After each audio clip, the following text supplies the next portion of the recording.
The man had grinded through a game for 999 days straight.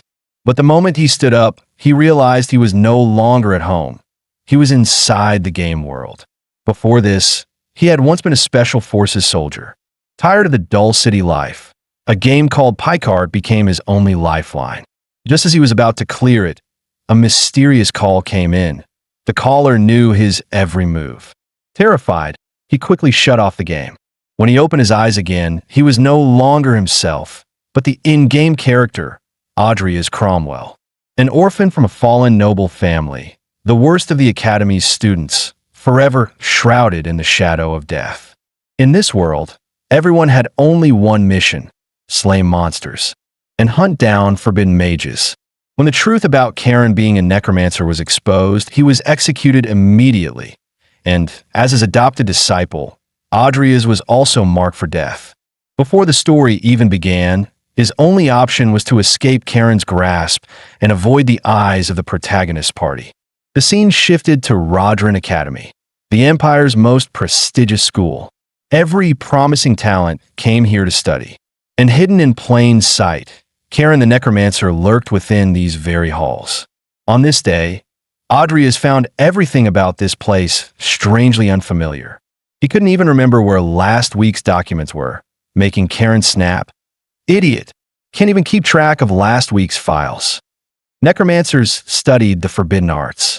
If exposed, the Empire's laws demanded instant execution, which meant their experiments had to be carried out in secret. Soon, a magic circle was drawn. As Karen chanted, the corpse began to glow blue, slowly levitating into the air. But moments later, it remained motionless. Karen exploded in rage. Damn it, another failure! His foul mood made it clear. He had no intention of teaching Adria's anything that day. The cleanup, as always, fell to Adria's. Risky and exhausting, yet yielding almost no benefit. The only reward was access to forbidden grimoires. That alone kept him from leaving. When he reported back, Karen scolded him again for being too slow. To Karen, he was nothing but worthless trash. And if he ever lost even this small value, Adria's knew he would become the next test subject. Day after day, he completed every task, yet never received a single reward. And now, another errand awaited him. When Adria stepped out of the chamber, the other students looked on in shock. For in their eyes, he was nothing but a talentless coward. A notorious scoundrel who should have been expelled long ago, kept only because he served as Karen's assistant. Yet no matter how unwilling he felt, Adria's Cromwell had no choice but to keep living under that identity, which meant staying far away from the protagonist party and avoiding direct contact at all costs.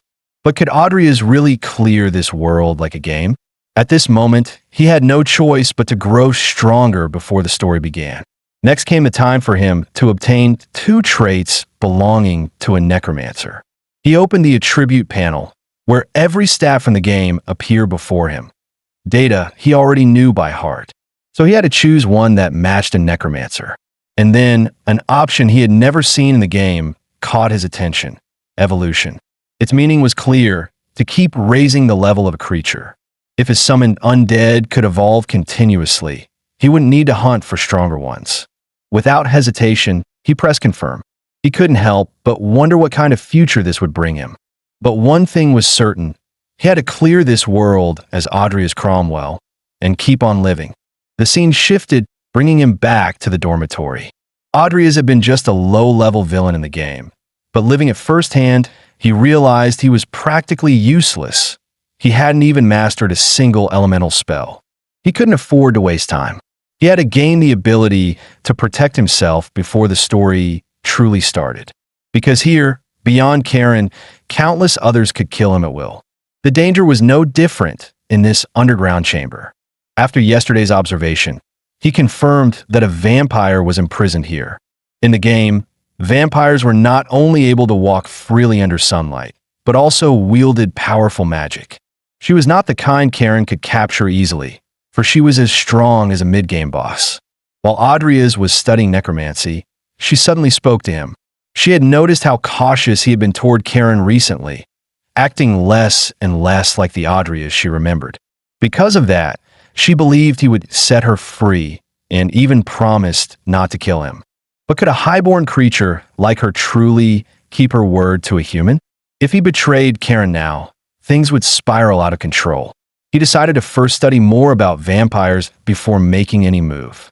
Soon after, Karen gave him another task, to retrieve a corpse from the National Cemetery. That place was a hub for Necromancer's secret trades, but entry required answering the guard's code. Luckily, he still retained a faint memory of it. Otherwise, he might have been the one dragged in as merchandise. Before him stood an old man, the broker who sold corpses to black magicians. This time, Audrey is needed to buy the body of Night. He then forced a 2-meter-8 giant into a 28-inch suitcase. Just as he was about to leave, another tombstone caught his attention. The name carved upon it felt strangely familiar. Suddenly, he remembered. It was the grave of Nyale Foxy, the sword chi master from a game. A man who devoted his entire life to the way of the sword. Even after reaching the rank of sword master, he could not escape death. His passing had been nothing more than an Easter egg in the game. Yet no one ever knew that, in his final moments, he had actually stepped into the true realm of a sword chi master. Audrey has thought, if I could forge a death knight from this body. But there was a problem. Even Karen couldn't summon such a high-tier death soldier. Could someone like him really succeed? Still, with the evolution trait now his, perhaps he had a chance. The potential of this body was far too great to ignore. He immediately called out to the corpse dealer, Paimon. He asked if the body beside it could also be sold to him. Paimon hesitated, replying, without Karen's permission, this would be hard to justify. After a brief silence, Audrey has made his decision. He offered the most valuable ring he owned in exchange. When Paimon saw the noble crest engraved on it, his eyes widened. He knew that in the market, this ring was worth far more than a corpse. As Paimon wavered, Audrey shoved the ring into his hand. Even if it came from a fallen noble family, it was something he could never refuse. Indeed, money could solve everything. And if it didn't, it simply meant there wasn't enough of it. Looking at the swordmaster's body, Audrey silently hoped it would bring him a miracle. Ever since gaining the evolution trait yesterday, he had finally seen a glimpse of hope. After returning, he would need to practice necromancy without delay, for time was already running short. When he came back from the cemetery, Karen immediately urged him to keep working. Though Audrey is burned with anger, his body reacted instinctively, making him work even faster. It was clear he had endured countless beatings from Karen before. He had to finish the chores quickly and prepare for his very first summoning attempt. But with his current skill level, he could only handle an ordinary skeleton. Could he really summon something using Nye's body? Though he had the evolution trait, he was still uncertain. He was penniless, without even the chance to buy a cheap corpse for practice. At that moment, the sound of chains rattling cut through the air. When are you going to let me out? Audrey turned to see the vampire still awake. Hurry and release me. I swear I won't kill you. Or do you plan to live as his dog forever? Audrey walked straight to her, for he had been waiting for her to speak first. He had always wondered how Karen managed to bind her, until he found the answer in a book about vampires. Seeing him unmoved, the vampire sensed his hesitation. She turned sharply. If you don't decide now, even if you free me, I might just kill you anyway. Vampires truly were a proud race. Audrey finally agreed. I'll let you go, because I'm sick of doing Karen's chores. She quickly stepped forward, demanding he undo her restraints. But Audrey's reply froze her in place. Not unless you swear on your family name that you'll never kill me. Her reaction proved what the book had said was true. When a vampire swore upon their bloodline, they could not break their oath. Still, would such a proud creature really make that vow? After a moment's hesitation, she declared, I swear by the name of Lucifer, I will not kill you. Audrey hadn't expected it to be that simple. No ritual, no ceremony. At the same time, a system prompt appeared. Target detected, Angela Lucifer. Evolution chance, 55%. Faced with the sudden notice, Audrey was baffled. What exactly did this percentage mean? Checking the description, he learned, with enough accumulated experience, a target could be upgraded from low tier to high tier, and it could be applied to any non-hostile entity. That meant he could evolve not only his summons, but others as well. Perfect! He could test it on her before trying it on Nya. Even if she died, Karen would never know. Audrey has confirmed the evolution. The vampire instantly went berserk, her aura flaring, her face twisting into a monstrous snarl. Audrey hadn't expected such a violent reaction. "What did you do to me?" she roared. A surge of overwhelming energy nearly suffocated her. A moment later, she collapsed, foaming at the mouth. Audrey staggered back in shock. She lay motionless on the ground. He had no way to know if the evolution had succeeded. But one thing was certain. If he could evolve someone else, his own summons would definitely evolve too. Wasting no time, he carved out a summoning circle. Chanting the incantation, his mana gathered at his chest. Basic necromancy. Skeleton summon. One suitable material detected. The corpse floated upward, draining his mana to the brink of collapse. In seconds, flesh peeled away, leaving nothing but bone. The skeleton suddenly stood, startling Audrey. Summon complete, skeleton soldier. Rank, legendary. Because Nya had broken through as a sword chi master before death, this skeleton carried not only immense power, but also fragments of his consciousness and sword insight. Normally, only one who had mastered swordsmanship to its peak would gain such comprehension. A skeleton with this much awareness was unthinkable. Audrey quickly asked if he had truly been a sword chi master in life. The skeleton raised his hand, gesturing as though writing. The words appeared clear. "From now on, I leave it to you." He followed with an okay gesture. Audrey smiled. "Then I'll leave it to you as well." The scene shifted back to the dormitory. On the wall, the date reminded him. Only 1 year remained before Karen's execution. He had to accelerate his growth. Every cast of a summoning spell raised proficiency. He immediately summoned Nya again. Soon, the skeleton stepped out from the summoning space. But if anyone saw him, it would spell disaster. Audrey had to disguise him. Once dressed in clothes and wearing a mask, the skeleton looked nearly human. Then, without warning, he began practicing sword swings. Even in death, he hadn't abandoned training. True obsession. For Audrey, it was a blessing. He called out, "Can you teach me swordsmanship?" Nya stopped his movements. Taking up a wooden stick, Nya began correcting Audrey's stance again and again. Audrey's body crackled with strain, his frail constitution struggling to keep up.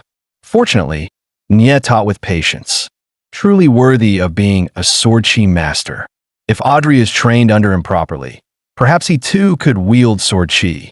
Normally, one had to choose between magic and swordsmanship. But Audrey's dual core trait allowed him to switch freely between mana in the heart and chi in the dantian. This meant he could walk both paths at once. Though his progress would be slow, if he survived the early stages, he could one day surpass anyone. Yet the old Audrey had never known how to train this body, which was why his growth had been mocked as worthless. Suddenly, Nya pinched Audrey's arm hard, startling him. With a stern look, Nya gestured. "Focus." Audrey hadn't expected such strictness. But as a former soldier, physical training was nothing new to him. He resolved to rebuild this body with sheer military grit. Still, Nya kept pinching him relentlessly. Audrey muttered under his breath. The scene shifted again. After an entire afternoon of training, dusk had fallen. Once more, Audrey had skipped his academy classes. Training with Nya, Audrey couldn't tell how much his necromancy had improved. Opening the attribute panel, he saw that after roughly 5 hours of practice, his skill bar had risen by 2 points, faster than he expected. But after the beginner level, necromancy would slow down considerably. During this time, Karen hadn't contacted him at all, which meant he hadn't noticed the vampire's change. Until the evolution was complete, Audrey still had plenty of time. There was no problem for now. Just then, the sharp sound of clashing echoed nearby. Undead never felt exhaustion. Their training never ceased. Impressive, Audrey thought. If only I had recovery potions, I could train while restoring stamina as well. But potions were prohibitively expensive, far beyond what ordinary people could afford. If he could brew them himself, the cost would drop drastically. He knew the necessary ingredients, but not the exact ratios or heat control. The only way was to attend academy classes for more knowledge. The scene shifted. He pushed open the classroom door. His classmates gawked in disbelief before whispering, "He must be here to flirt with the girls." Their blatant ridicule made Adrias grit his teeth. He forced himself to endure. Then, a girl with pink hair caught his attention. She was one of the game's characters. As the teacher lectured on herbs, the content matched the game almost exactly. If only he'd hurry to the formula ratios, Adrias thought. But then the lecture deviated. The 3 ingredients the teacher listed would produce a potion full of side effects. Adrias immediately raised his hand. "Shouldn't we add soul silk extract or the outer bark of a Madarota root?" At once, every gaze turned to him. The teacher frowned. "If you really want, try adding them during your own experiments." Laughter erupted across the room. But Adrias knew the truth. Those ingredients were essential for stamina potions. The teacher's ignorance proved one thing. This recipe hadn't yet been invented. "I don't need to waste time here," he thought. "I already know more than the teacher. Better to research on my own." Still, his words had caught the attention of Lucia. The scene shifted again, this time to the Academy's research lab. After countless attempts, he still failed. Adrias slammed the table. "Damn it. I know the formula, but I need a reliable method to craft it." The materials cost far more than expected. And he knew no one would help someone like Adrias, a so-called piece of trash. Just then, the lab door creaked open. A pink-haired head peeked inside. "Adrias senpai, I knew you'd be here." Her sudden appearance startled him. Damn, why would a character show up here? She was one of the player characters, Lucia Elburst, a genius in potion making, born with extraordinary talent. According to the story, she shouldn't even cross paths with Adrias. He figured if he ignored her, she'd leave on her own. Instead, she teased, "Senpai, are you working on some kind of experiment?" Adrias shut his eyes and stayed silent. She must have followed him after class. Not only had she gained nothing, she had even tailed him here. Seeing no response, Lucia sighed. "Seriously? You're not going to acknowledge me?" She added, "I didn't expect you to start the conversation, but your silence is puzzling." Then she stepped forward. "Senpai, why not research together? Working with me won't hurt you." "Won't hurt me? More like trouble." Adrias thought, but cornered as he was, he asked, "Why do you insist on working with me?" Lucia replied lightly, "I just want a research partner, that's all. You have unlimited potential, senpai. One day you'll create better potions. And besides, I'm working on a cure that hasn't even been invented yet." So this is the future master of alchemy? Lucia's mastery of potions wasn't just talent. If she failed to cure her own illness, she would eventually die. Not even the most renowned doctors or apothecaries could save her. With no other choice, she had to research on her own. The illness was rooted in her very constitution, but in truth it was nothing more than a system-designated incurable condition. Without someone as stubborn as Adrias, no one would ever find a cure. For someone this clever, working with her was dangerous. If she discovered Adrias's true identity, it would be a disaster. It seemed she had overheard his words in class and tracked him here. But getting entangled with her would only lead to a quicker death. Adrias quickly made it clear. He had no interest in being her partner. The piano mushroom. His heart jolted. Lucia continued, "The ingredient you left unsaid. It also included the piano mushroom, didn't it?" She had noticed at once, something only he should have known. Experiments require a lot of money. "I can help provide the materials," she offered. Adrias simply gestured for her to leave. Her offer was tempting, but not worth risking his life. Lucia only smiled faintly. "Take some time to think. I'm sure you'll change your mind." That made Adrias all the more cautious. He had to watch his word from now on. The scene shifted. He returned to his dorm. Money was a problem, but if he could figure out the formula ratios himself, it would be manageable. First, he needed a way to earn. At that moment, Nies saw his distraction and swung a wooden staff at him. The staff whooshed past, startling Adrius. As expected, Nya always noticed the slightest lapse in focus. Adrius forced himself to concentrate. He would train first and think later. After much thought, he came up with a plan, asking his sister for money. Damn it, that's exactly the kind of trash thing the old Adrius would do. In the original storyline, Adrius indeed had this moment. Though it weighed on his conscience, he swore this would be the last time. Just then, he noticed a girl sitting by the fountain, Diana Arwen. She was a character who could easily kill him within the academy. Though they had been close as children, the Cromwell family's fall had driven them apart. With Adrius's reputation as scum, even striking up conversation might get him killed. Surrounded by danger at every corner, he had no choice but to rely on his sister this time, the imperial capital, Rodran. Luckily, he still retained some memories of the place, or he would have been lost. When Adrius entered the restaurant, his sister greeted him warmly, asking how he had been. He felt a pang of guilt. His sister, a noble lady, was working here to make ends meet. Amy looked puzzled. This wasn't something Adrius would normally say. She shook her head. This isn't your fault. As an older brother, Adrius found it nearly impossible to ask her for money, but his sister had already guessed his purpose. She handed him a pouch. Don't waste it this time, all right. As Adrius reached out to take it, she noticed something missing. Brother, where's your ring? Hearing her question, Adrius quickly explained, claiming he must have misplaced the ring at home. But Amy knew her brother's nature. You sold it, didn't you? She snapped. Her voice trembled with fury. Do you even know what that ring meant? Faced with her anger, Adrius lowered his head. I'm sorry. Amy shot to her feet, tears spilling down. Enough. I don't want to see you again. She turned and stormed off. Don't ever come to me again, and don't bother paying me back. He hadn't expected the ring to matter so much to her. If he had known, he would never have sold it. It was the first time Adrius had seen his sister so enraged. That hollow ache in his chest was unbearable. Damn it, I have to get that ring back. After leaving the military, he had lived alone for years. Back then, with no family left, his only companion had been the game. Now, he swore to himself he would protect his sister, and once he returned, he would accept Lucia's offer. After leaving the tavern, he officially formed a partnership with Lucia. The lazy genius continued to order him around. Between helping in her experiments and squeezing in his own training, Adrius barely had a moment to breathe.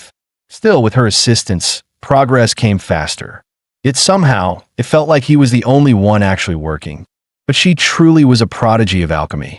Her instincts were razor sharp, often cutting straight to the heart of the problem. Though the partnership had begun for money, Adrius was glad he had agreed. With her reminder, this time he reduced the amount of martirota and added more Tadoth extract. A single drop of the mixed reagent fell into the base solution, and the liquid inside the vial instantly reacted. /system. Stamina potion successfully created. Adrius leapt up in excitement, startling Lucia. She nearly thought it had failed again.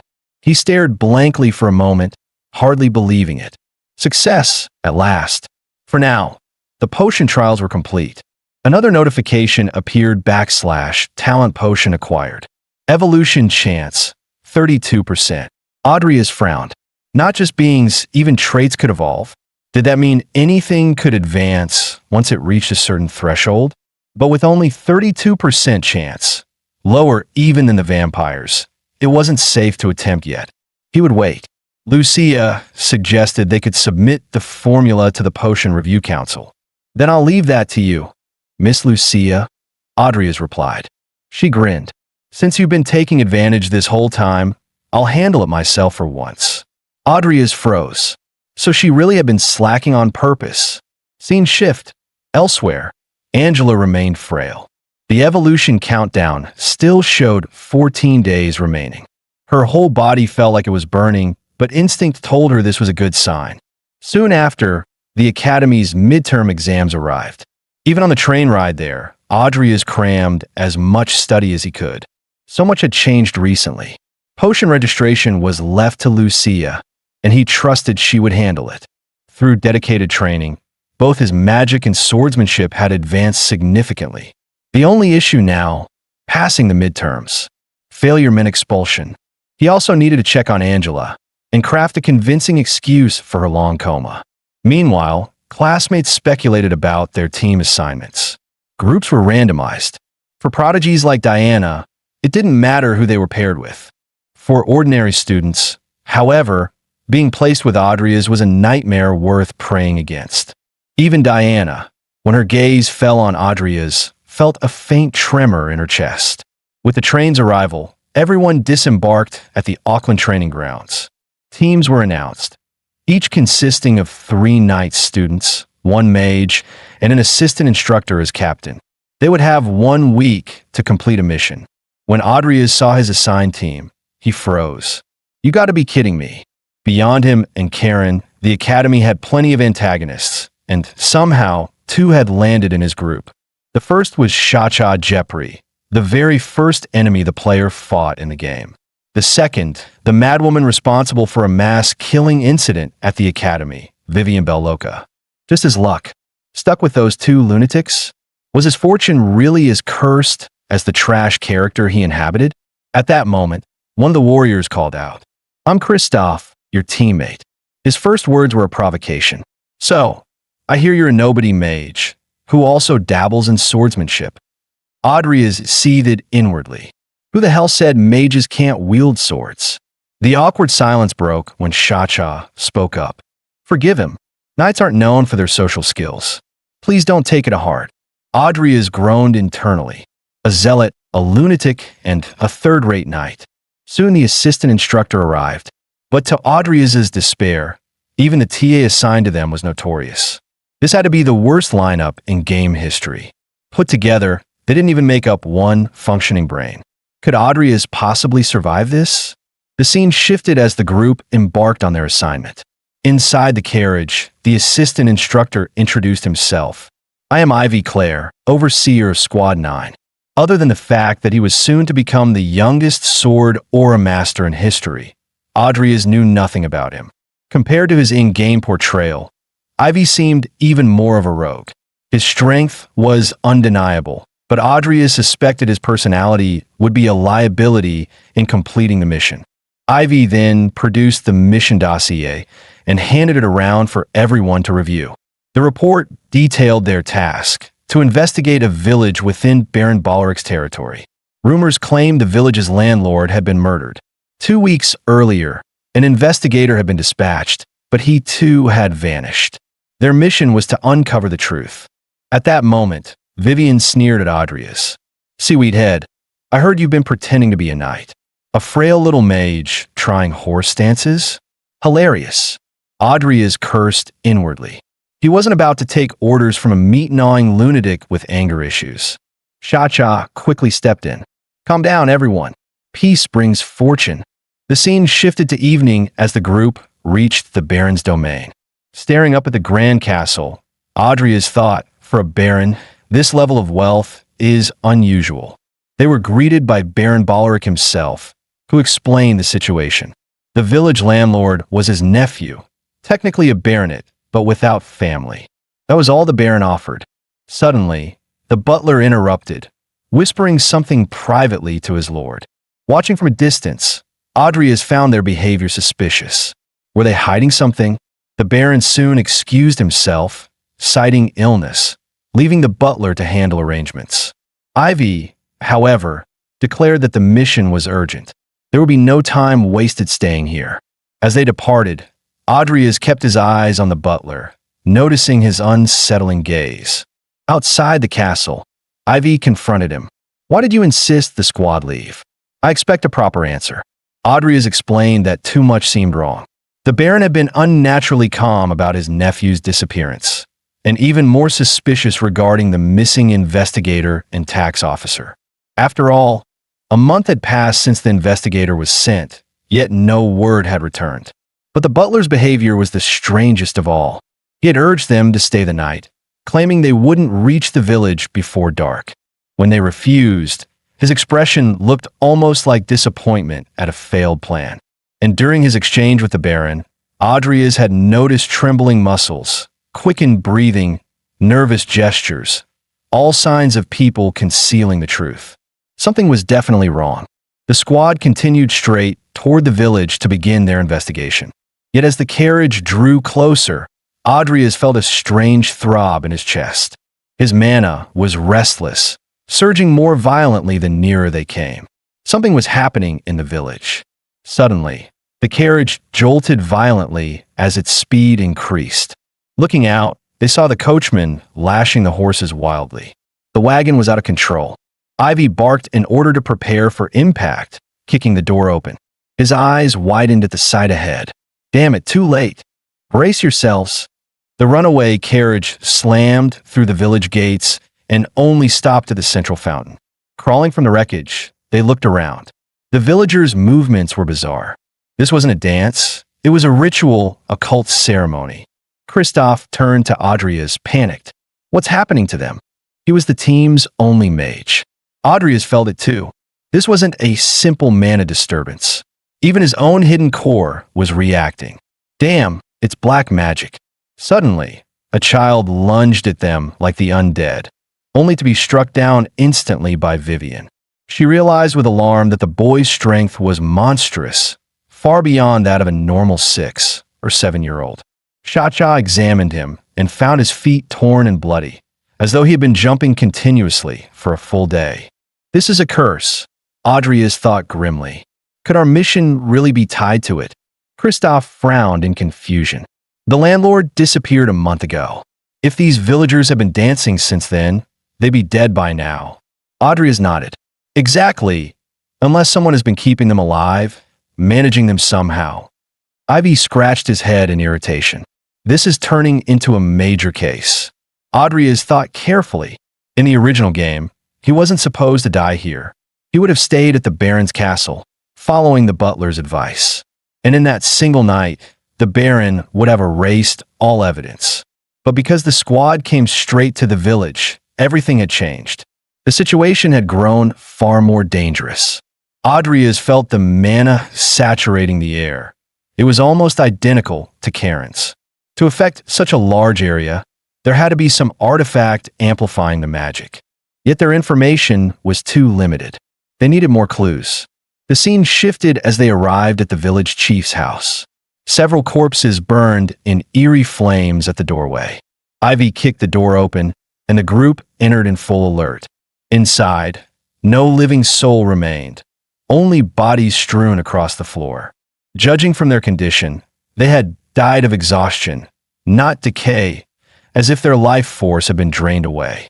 Kristoff then spotted a corpse clad in Imperial Investigation Bureau uniform.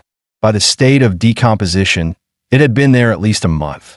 Adrias quickly warned Ivy, "This is beyond our squad's ability. All signs point to a black mage behind it." He explained they specialize in feeding on human negativity, turning it into power. Ivy nodded. Yes, if our deductions are right, the village chief must have interfered with their plans and was killed for it. Kristoff asked, "The burning corpses outside, are they part of the ritual too?" "Most likely," Adrias replied. "We need more evidence." The squad split up to search every room. Still, they found nothing. Not even the village chief's body. Suddenly, Vivian noticed movement outside. The villagers were gathering, every last one of them converging on the house. Adrias realized instantly, the black mage is making his move. He waited until we entered the building to trap us. He anticipated everything. "We have to retreat." Ivy barked the order to withdraw, sending Cha-Cha to find an escape route. But as Cha-Cha reached the staircase, he froze. The villagers surged inside like ravenous corpses. They were surrounded. Kristoff charged forward, slamming into the horde with his body. "You and Vivian guard the mage. I'll take the front." His words were cut short as one villager's body exploded. The blast hurled Kristoff several meters back, knocking him unconscious instantly. The sight triggered a memory in Adrias, the last battle of his former life. A deafening roar filled his ears. Darkness claimed him, and he collapsed into unconsciousness. Instructor Ivy also sensed danger. Without hesitation, she hoisted Adrias onto her shoulder and ordered Vivian to smash open a window for escape. Vivian shattered the frame, and the group leapt out together, narrowly escaping the encirclement. Damn it! Of the 5 squad members, 2 were already unconscious, yet the villagers showed no signs of stopping.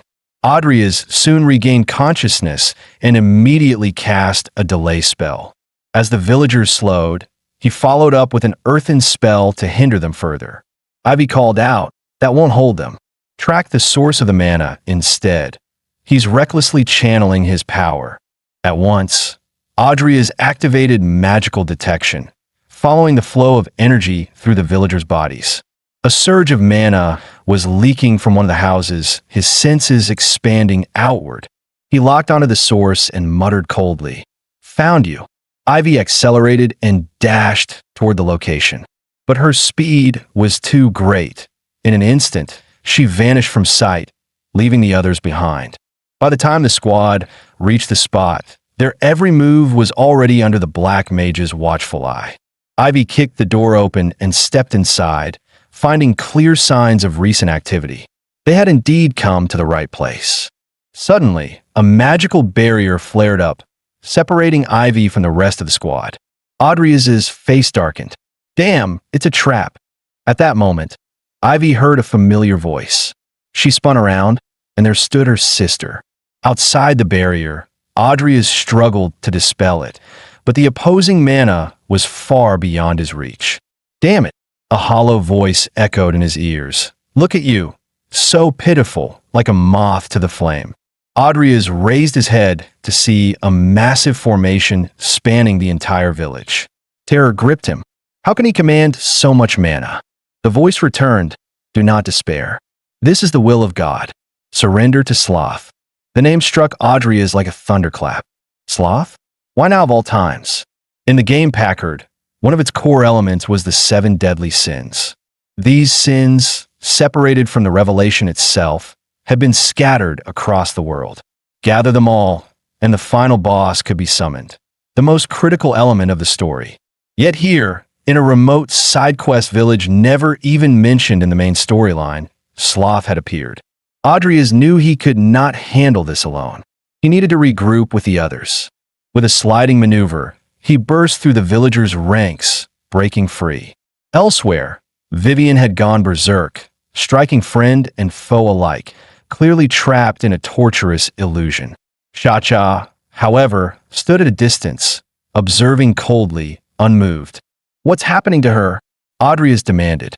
Cha-Cha replied flatly, though even he seemed uncertain. It was the first time he had seen Vivian like this. But Adrias knew he wasn't telling the full truth. Fanatics were never trustworthy.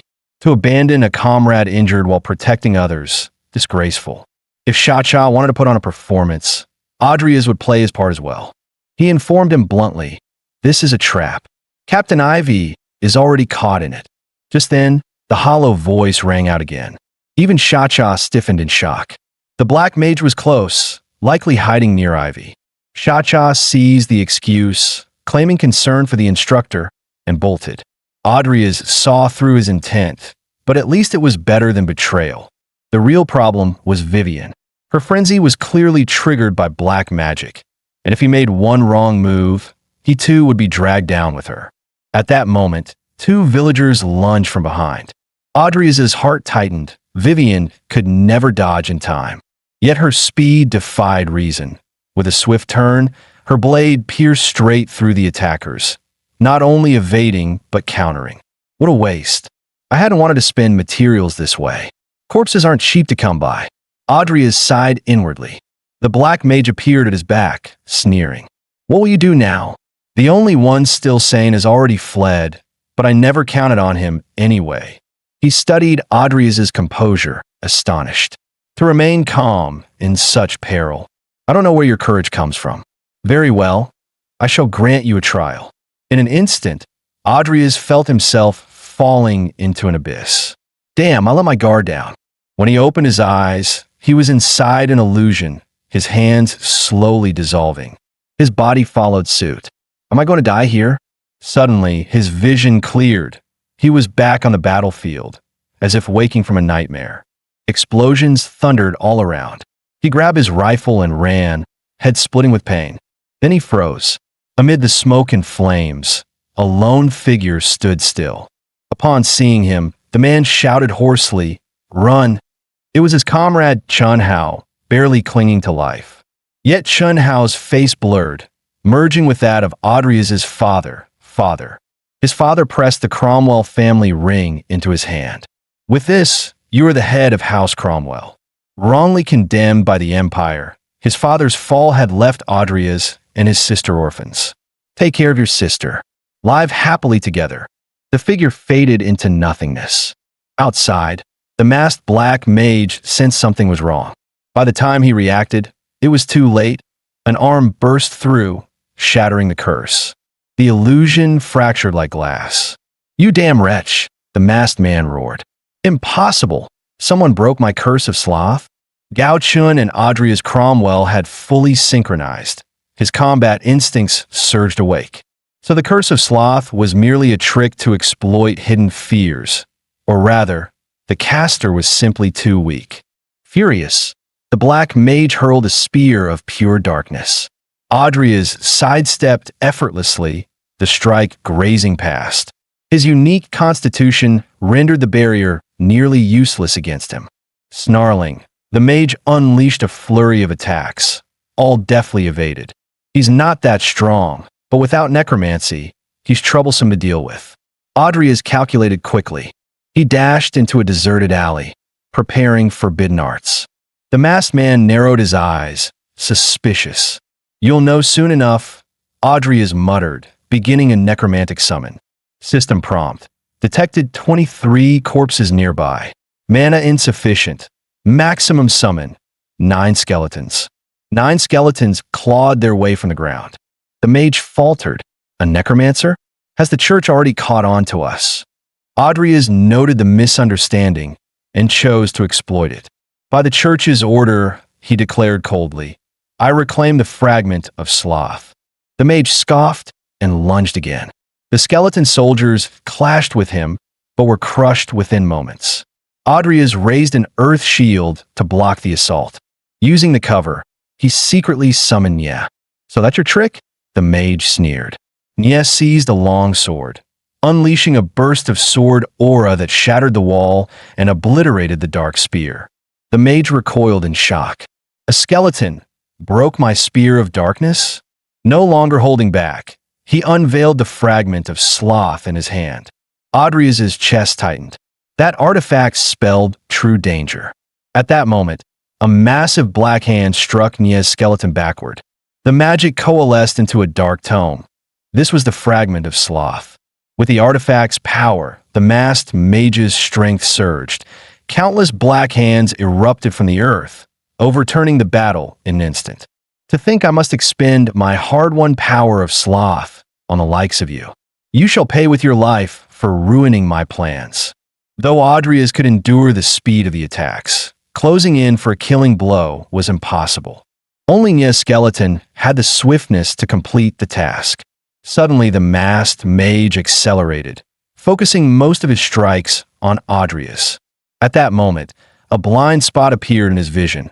Audrey's flashed behind Nye. He intercepted the blow meant for the skeleton.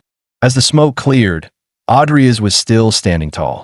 "You destroyed my skeleton, the one I struggled so hard to claim." Audrey's roared. The masked mage smirked. "How unfortunate. Then I'll send you to join it." Several massive hands lunged at him, but Audrey's showed no fear. For Nye had already crept behind the enemy. The mage realized too late. A flash of sword light. Victory was sealed. Nye's strike cleaved the masked man down, ending him. To Audrey's shock, the black mage had been Baron Barolik's steward. If so, the Baron himself was likely involved. Audrey stooped to pick up the fallen fragment of sloth. System prompt. Apocalypse, Chapter 7, Sloth. Mana recovery rate plus 320%. Audrey frowned. He could not keep such a thing on his person. Discovery would be disastrous. He turned toward Nye, deciding to store the fragment in the summoning space until it could be studied safely. Vivian remained bound within the curse of sloth, puzzling Audrey's. The caster was dead. The spell should have ended. Still, if that madwoman stayed trapped forever, it would be no loss. But returning alone would raise suspicion. The Academy might demand answers, or worse, investigate him. He had to try breaking the illusion. The moment he touched the magic, he was pulled inside. Within, he found a young Vivian. His sudden appearance terrified her. Who would have thought the girl had once been so timid? Audrey sat upon a chair, speaking, though in the dreamscape she could not see him. She trembled with anxiety. To ease her fear, he told her he was a spirit sent from the heavens. Hearing this, she gradually calmed. Yet Audrey faltered. To enter was one thing, but what was he doing here? Trapped as she was, he could only shatter the illusion. Very well, let me witness her past. The first scene unfolded. Vivian was struck across the face by a woman's hand. From a maid's whisper, he learned the woman was Count Belokin's second wife. Audrey had not expected Vivian to have such a background. She belonged to the prestigious Belokin family, renowned masters of swordsmanship, whose patriarch longed for a son to inherit the name. But when Vivian's mother could not bear a male heir, tragedy began. Even her own mother despised her, coldly declaring she should never have been born. Once her mother abandoned her, there was no one left in the family willing to protect her. Isolation and abuse planted the seed of madness within her. As time passed, hysteria would consume the girl's mind. In the game story, one day, she snapped completely and slaughtered all the third-year teachers, earning the title of Madwoman at the Academy. Audrey was stunned that such a young girl had endured so much. Though he could not change her past, perhaps he could help her overcome it. When she heard the spirit was here to help her, Vivian's tears spilled over. "Are you truly here to help me?" she sobbed. Watching her cry, Audrey awkwardly comforted her. "Don't cry," he murmured, for he had no idea how to deal with children. He encouraged her, telling her she was born with remarkable talent in swordsmanship, though no one around her realized it. Vivian had never once held a sword, for she had always been beaten and scolded. Audrey assured her that spirits could see many things, urging her to trust him. "Let me teach you swordsmanship, but you must promise never to reveal this secret to anyone." From then on, he taught her methods to face hardship and the essentials of training. Her natural gift for the sword was so evident that even instructors were impressed. She clung to her blade so tightly that she would not part with it, even in her sleep. A month passed. Vivian timidly called out, "Spirit, I came as promised. Will you guide my swordsmanship again today?" She had grown stronger, no longer the timid child she once was. "Very well, little one. Let's begin." Hearing his voice, Vivian beamed with joy. Another month slipped by. With Gao Chen's combat talent flowing through him, Audrey gave her as much guidance as he could. But Vivian was a true prodigy. Who would have believed that after just 2 months of practice, a girl so young could wield such techniques? Yet when training ended, she seemed downcast. Audrey asked gently, "What's wrong? Was today's practice not good enough?" She shook her head. "Even if the instructors praise me, I can never see the spirit himself." Audrey froze, unsure how to respond, and tried to brush it off. But she was far too perceptive. "Am I still not good enough? No matter how hard I try, I can't be acknowledged. Does effort truly mean nothing?" she whispered. At that moment, Count Belokin himself appeared. Having witnessed Vivian's growth, he asked her to demonstrate the sword forms once more. Flustered, Vivian stammered, "And me?" Truly. Summoning her courage, she raised her sword and repeated the training movements. When she finished, she was visibly nervous. This time, her father did not scold her. Instead, he gave rare praise. "Your swordsmanship is excellent. You are a true prodigy." This was the very first time Vivian had ever been acknowledged by her father. She could hardly believe what she was hearing. Audrey thought to himself that his own life, too, was beginning to feel like a surreal dream. At that moment, he sensed the curse dissipating as a crack split open in the space around them. Before his eyes, Vivian's figure grew into her present form. "Though I wish I could remain with you," she whispered. "It's time to wake." She had already understood. She thanked Audrey for showing her the path, vowing to follow it from now on. Audrey stepped forward and clasped her hand. "Let us remember this promise. Keep this memory close to your heart." The dream shattered like glass. It was time to say goodbye to the past. "Vivian, I believe you'll succeed, just as you did within this dream." When the illusion collapsed, instructor Avi rejoined them. It became clear that Baron Borloric was the mastermind behind the village incident. Avi coldly ordered Adrias to sever the steward's head. She then led the team back to the Baron's estate, her killing intent palpable. With Christopher dead and Zacha missing, her fury was only natural. Back at the castle, guards barred their way, until Avi dropped one with a single blow. "I am an instructor of the Rodrin Academy's Night Division. Stand in our way again, and every soul in this castle will be executed for treason," she roared. She flung the steward's severed head to the ground. "His fate will be yours." The guards blanched, terrified that she might massacre them all. Moments later, Avi kicked open the Baron's chamber doors. What they saw next stunned everyone present. The Baron, seeing them, knew instantly the steward had failed. "This is my son, Ed," he said in anguish. "He should have died months ago from illness. I sought every cure I could. In the end, a group of robed men found me. I paid any price to save my son, never imagining it would leave him in such misery." He fell to his knees in despair. Adrias realized that once the Baron had turned to black magic. Avi, however, had no patience for his sob story. She stormed forward and seized him. "And how will you answer for the dead?" she snarled, hurling him across the room. She then ordered the guards to summon the Imperial Inquisition and drag away the abomination. In that moment, Adrias quietly gathered his magic. Striking unseen, he slew the twisted creature outright. The Baron collapsed, weeping over his son's corpse. "Bookworm, who told you to act on your own?" Avi shouted. Adrias replied calmly. "Creatures spawned by black magic must be destroyed immediately. If the Baron still controlled him, all of us would have been in danger." The Baron was taken away in chains by the Imperial investigators. Back at the Academy, Adrias and Vivian were summoned to testify, confirming the Baron's ties to a black sorcerer. They gave a full account of the mission before being dismissed. Adrias reflected that Baron Borloric would face a grim fate. Yet perhaps the man should thank him. Had Adrias not slain the boy, the child would have become nothing more than a deranged test subject for sorcerers, enduring a true hell. Ending it had been mercy. Vivian interrupted softly. "Spirit, you foresaw this, didn't you? You killed him because you knew surviving would mean greater suffering." Adrias nearly betrayed himself, then forced a blank expression. "Why do you call me Spirit?" Vivian gazed at him. "Because your voices are exactly the same."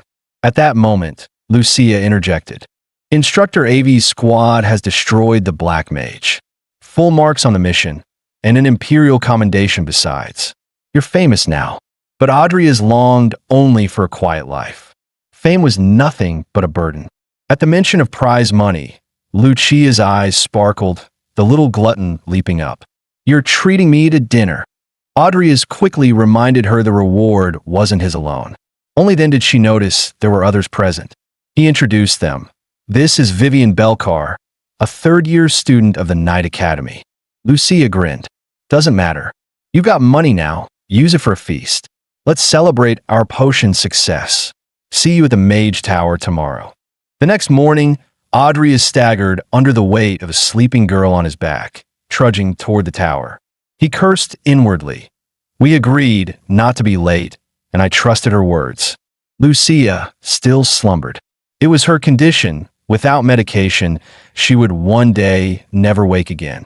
Soon they reached the tower's entrance, where an attendant awaited them.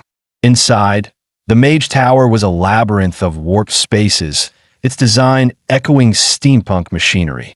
Along the way, Lucia suddenly asked about his relationship with Vivian. Adrias muttered inwardly. "Teammates, I guess. Why is she asking such strange questions?" A sharp voice cut them off. "Two arrogant fools. Not even a hint of tension." Adrias froze. That voice, a figure descended like an eagle from the skies.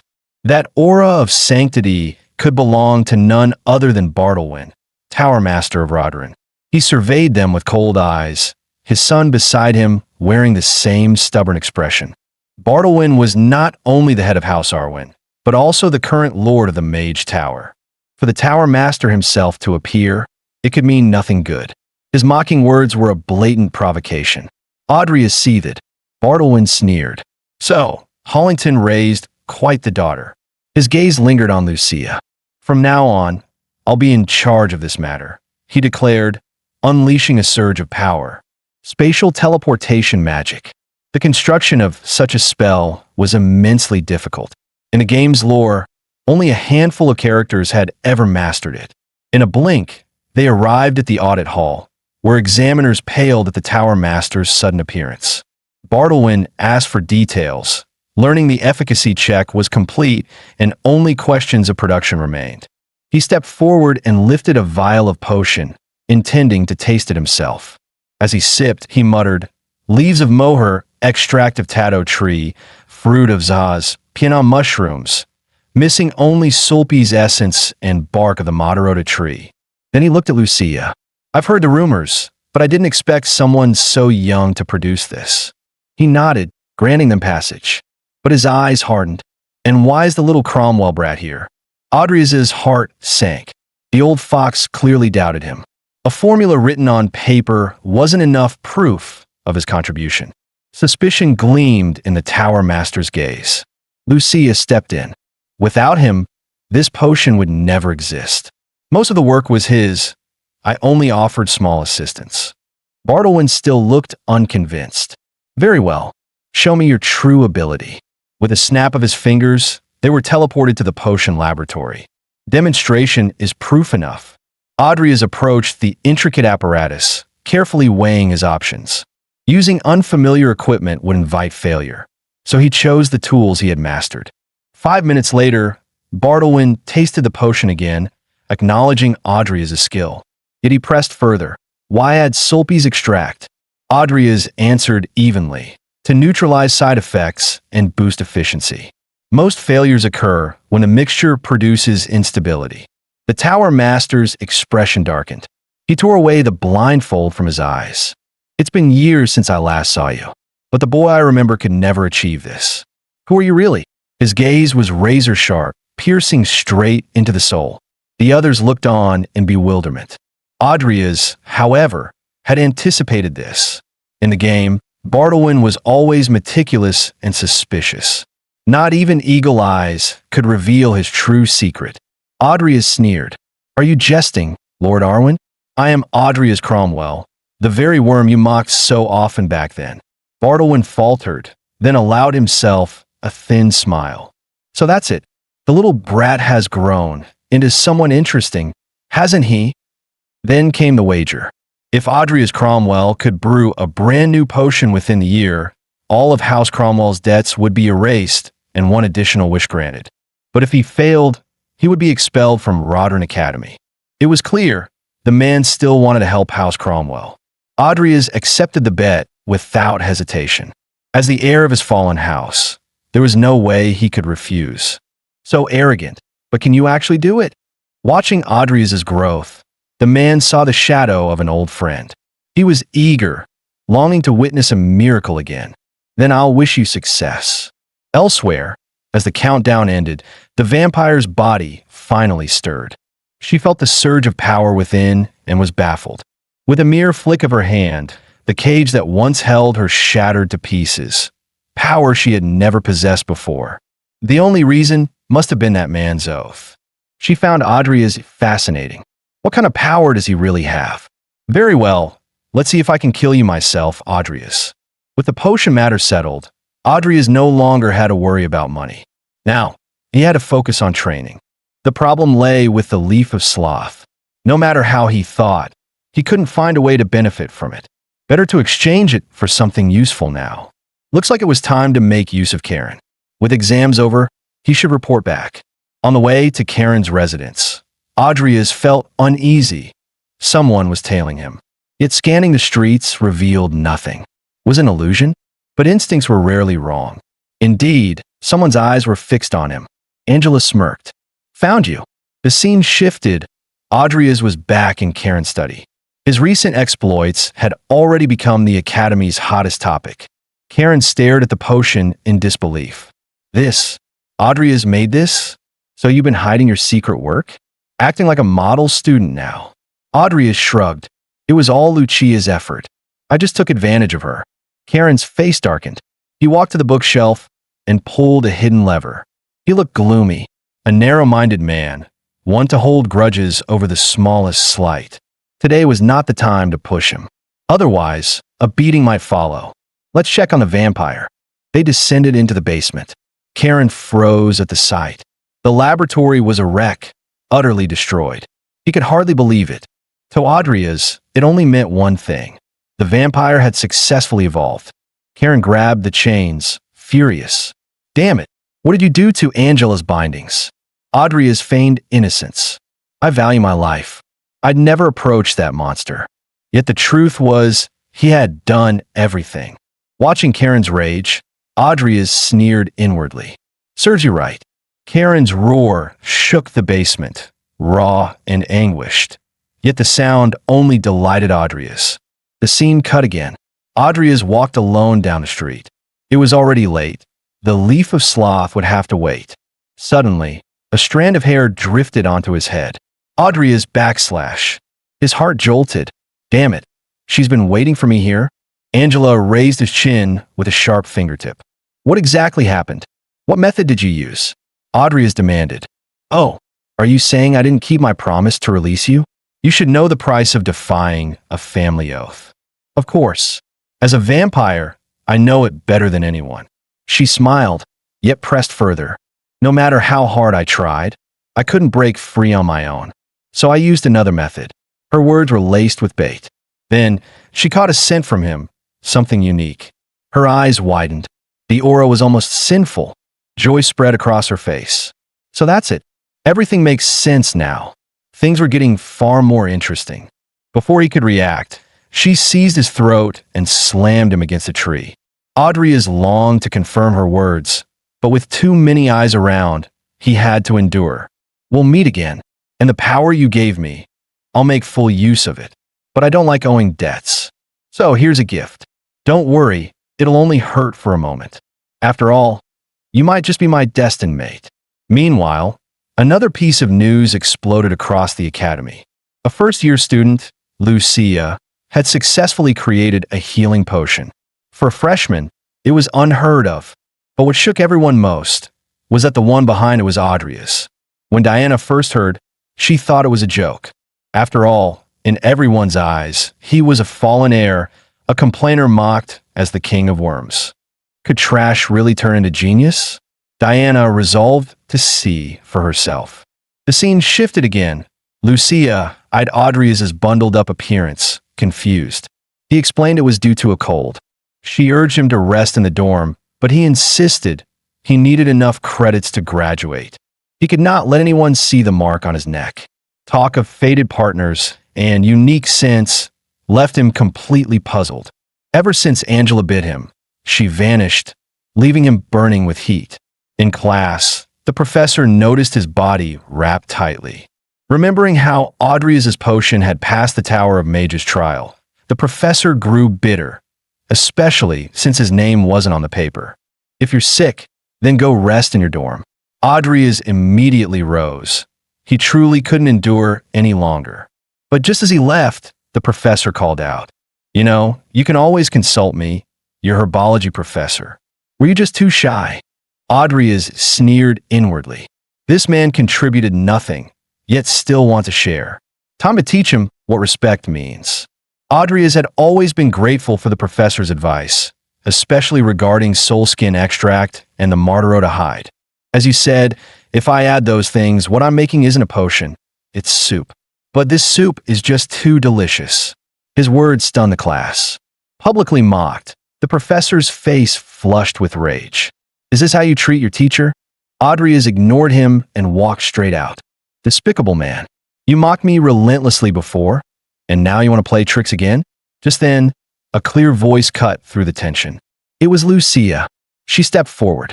As his co-creator, may I speak on his behalf? In this class, we learned the basics of potion making. I simply put that knowledge into practice. When we can reach conclusions on our own, without anyone else's help, that's what truly matters. Isn't that what mages are supposed to do? Or are you just chasing hollow credit? Professor Bourbon was left speechless, face turning purple. Lucia's sharp tongue had sliced him apart. At last, the teacher waved his hand, allowing Adria's to leave. Adria's was caught off guard. He never expected Lucia to stand up for him. He thought being tied to her meant an early death, but still. "Thank you, Lucia," he whispered. Meanwhile, news from the academy reached the royal court. Sinclair Crusoe, a master of sword aura and the Duke holding every academy roster in hand, took notice. The Empire always recruited talents. He learned that Elber's daughter had developed a new potion, one close to being commercialized. Staring at the vial in his hand, Sinclair muttered, "If she can achieve this as a first year, she'll be courted by countless factions after graduation." He tilted back the potion and drank. In an instant, 80% of his stamina returned. His eyes widened in shock. This was several times more effective than anything on the market, without side effects. If mass-produced, it would revolutionize the field. This student must be watched closely. She's a rare talent. Yet his assistant reminded him. The potion was co-created. When Sinclair read the other name, his eyes narrowed. The son of Cain Cromwell? Could he also have the gift of potion making? The assistant shook his head. Investigations suggest Adria's doesn't have that skill. Rumors say he just used Lucia. Then why is his name there at all? And why, when the two families share no ties? Sinclair's voice hardened. Find out their connection. If he truly has talent, the Empire will recruit him. Elsewhere, within the Imperial Palace itself, even the Emperor had heard Adria's name, and he was thrilled. Events were becoming more and more entertaining. After all, the Cromwell family's downfall was his handiwork. Let me see then. How different are you from your father, Adria's? The scene shifted. Adria's had already swung his sword 9,999 times. With the final strike, his tally reached 10,000. He collapsed to the ground in exhaustion. Simple swings they were, but the toll was monstrous. Without recovery potions, it would have been impossible. Regeneration potions repaired muscle. Recovery potions erased fatigue, and stamina-boosting tonics pushed him further. Only with these could he maintain his infinite training plan. It was a gamble, but one he had won. He hesitated for a long time before pressing evolution, telling himself even if he lost, the damage would be minimal. Yet the outcome left him so satisfied he forgot every past worry. Not only had the number of potions he could create skyrocketed, but his success rate and speed had improved as well. With the right conditions in place, Adria's only needed a usable corpse and tools to secure his combat power. But with Karen absent, he couldn't yet sell the Leaf of Sloth. Karen had been rushing out constantly. Could the dark mages be plotting something? The next day, Adria stepped into the classroom, only to find it empty. Soon, he spotted a notice pinned to the board. Today's class would be held outdoors, and tablets were required. Damn Bourbon, shameless bastard. He knew Adria's didn't own a tablet, yet still set the trap. A professor scheming against his own student. Adria's hurried to the designated location. There, every student was busy. It looked exactly like an exam. Bourbon greeted him with a sneer. Late again, Adria's? I suppose your research keeps you very busy. The man was like a ghost that refused to leave. Before Adria's could respond, Lucia yanked him aside. She revealed the task. Bourbon claimed to have discovered an awakening potion and ordered the students to analyze it. Adria's frowned. If Bourbon had already made the potion, why have them analyze it? Was he just showing off? Soon, Bourbon stepped up to him. If it's you, identifying the ingredients and ratios should be simple. It was provocation, pure and clear. If you're no genius, today you'll be exposed. I'll tear off your mask. Adria's, the so-called rising star of potions, you're nothing but a parasite on Lucia's achievements. Hours passed as Adria's worked through the analysis. 4 hours later, the results came in, and Bourbon's face went pale with shock. Lucia finished in 1 hour, 22 minutes, and 16 seconds. Adria's took 2 hours, 4 minutes, and 33 seconds. The proctor confirmed on the spot. There was no cheating. The entire class was stunned. Adria's truly did have talent in potion making. Lucia teased with a grin. Not bad, Seaweed Senior. Just then, a booming voice cut through the room. A heavy-set student stormed toward Bourbon. Why did you claim that potion was yours? I was the one who made it. Bourbon's face twisted, cold sweat breaking out as he was confronted in public. Whispers spread among the students.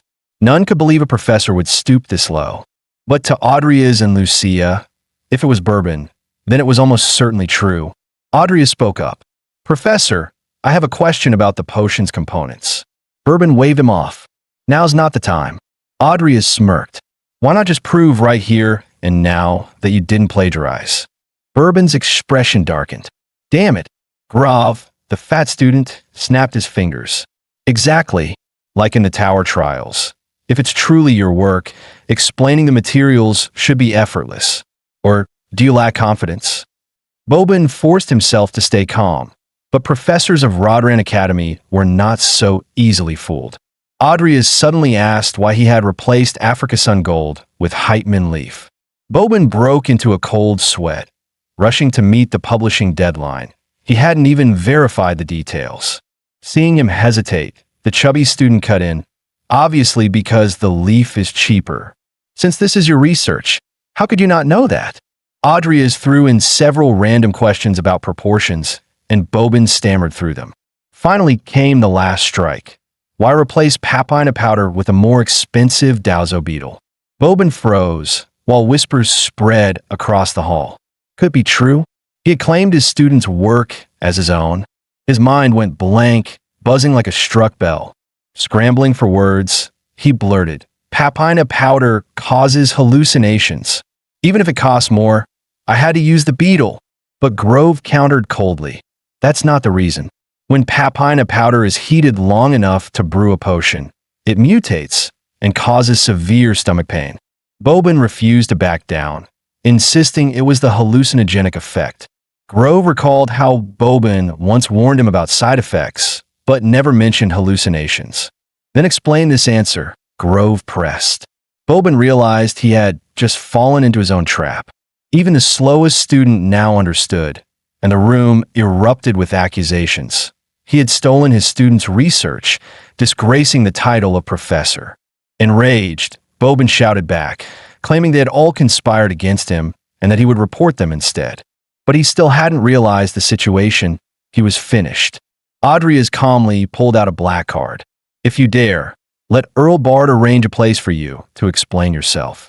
Only Lucia knew it was just a regular shopping card, but Bourbon would definitely take the bait. Sure enough, fear consumed him, his legs trembling violently. In the next second, he collapsed onto the floor.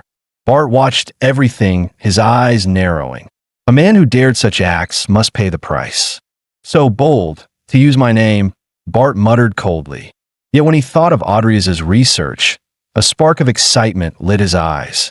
If the boy understood the essence of awakening potions, he might discover a new formula by year's end. Bart couldn't help but anticipate how far Adria's would go. After all, he was Kane's son. The scene shifted. Adria's kept his promise and took Lucia out for a meal. She never expected it to be in the academy's cafeteria. You cheapskate, she scoffed. She reached straight for the food. The next second, she yelped in pain from the heat. Adria's chuckled. Don't tell me a rich girl like you doesn't know how to eat barbecue. Watch me. He demonstrated. Pick it up from the back, dip it in sauce, then take a bite. Lucia stared at the meat, realizing she had never eaten cafeteria food before. On the side, Vivian's jealousy was already spilling over. She looked straight at Adria's and declared, I want one too. Adria's froze as Vivian pointed at Lucia's meat skewer, demanding the same barbecue, made by him. Was this really the same Vivian once called a lunatic? Adria's thought to himself. It seemed he had altered her path, but perhaps that wasn't a bad thing. Soon after they left the cafeteria, Lucia suggested he buy a tablet. But Adria's had spent all his money on training. He had very little left. Vivian, meanwhile, kept replaying the moment in her head. The elf gentleman actually gave me meat with his own hands. When she heard he was short on money, she offered to give him the rest of her bonus. Cold sweat ran down Audrey's back. Why would I take your money? And seriously, why you keep calling me elf gentleman? After parting ways with them, his mind turned back to the problem of the sloth leaf. He had to solve it quickly. His power was still far too weak. If he ran into something as strong as a vampire again, he wouldn't even have the chance to fight back. At that moment, someone appeared before him. It was Karen. He had finally returned. Audrey's bowed respectfully, and Karen told him to come to his lab at noon the next day. His mood seemed much better after his trip. For Audrey's, his timing couldn't have been better. The scene shifted to the next day. He needed a proper weapon to prepare for his next plan. As for the sloth leaf, Karen had always believed that everything Audrey's possessed belonged to him, so he likely wouldn't try to snatch it outright. Just then, a voice interrupted him. He turned and saw Diana. She was holding a long sword in her arms, staring at him curiously. Audrey's bowed politely, explaining he was here to choose a weapon. She frowned in surprise. A mage needing a sword? Audrey's smiled. A sword for self-defense isn't a bad idea. He noticed the box she carried, and Diana explained it was a gift from her brother. She was referring to Carlos Arvin, the eldest son of the Arvin family. He had left home early to become a warrior, and they had once gotten along well. But Carlos had died before the game's story began, mentioned only briefly in the main plot. Audrey's remembered. He died during the Academy's year-end event. Hazal had fled Baron Baloric's lands, joined a cult, and launched an attack. So it was Carlos who attended that year-end event. Audrey's asked. Diana gave a slow nod. If only we could meet again. I miss those times, she whispered. Looking at Audrey's now, Diana was certain. He had undergone a tremendous transformation. She wanted to ask what had changed him, but didn't know how. Instead, she began speaking to herself, leaving Audrey's completely puzzled. When Audrey's asked if she needed something, Diana flinched and quickly said no. He took his leave, and though she debated whether to speak up, his figure was already fading away. By the time she gathered the courage, Audrey's was gone, leaving her speechless. At that moment, Audrey's was on his way to Karen. The attack was still some time away. He would think of countermeasures later. That night, Karen explained he had searched the continent, but found no samples like Angela's, so he planned to travel again. After all, such things might be useful at the weekend gathering. Audrey's knew this was the turning point. If Karen suddenly decided to keep it all to himself, his plan would collapse. He stopped Karen, saying he had something important to discuss. But to Karen, he was just a small fry, not worth paying attention to. Then Audrey slowly said, I picked up the Apocalypse Codex. Time froze. Karen's expression grew conflicted and excited, though he masked it carefully. Don't spout nonsense. That's not something a man like you could obtain, he snapped. Audrey's feigned panic, summoning his storage. This isn't something I can handle. Karen's heart leapt into his throat. Audrey's reached inside and drew out the sloth leaf. Karen's eyes widened. It was the legendary fragment of the Apocalypse Codex. Audrey's offered it up with both hands, but Karen didn't move. Instead, he swallowed hard and waved. Keep it yourself. He added, it's too dangerous to carry. Better to bring it to the church. We could trade it for whatever we want. Just as Audrey's expected, Karen always valued his own life above all else. There was no way he wouldn't covet it. In the end, he told Audrey's to join him at the weekend gathering. 2 days later, Audrey's stood at the eastern edge of the city, a forbidden zone for humans. Karen was handled, but the gathering was the real problem. It was full of unreasonable fanatics. He would have to negotiate while staying alive.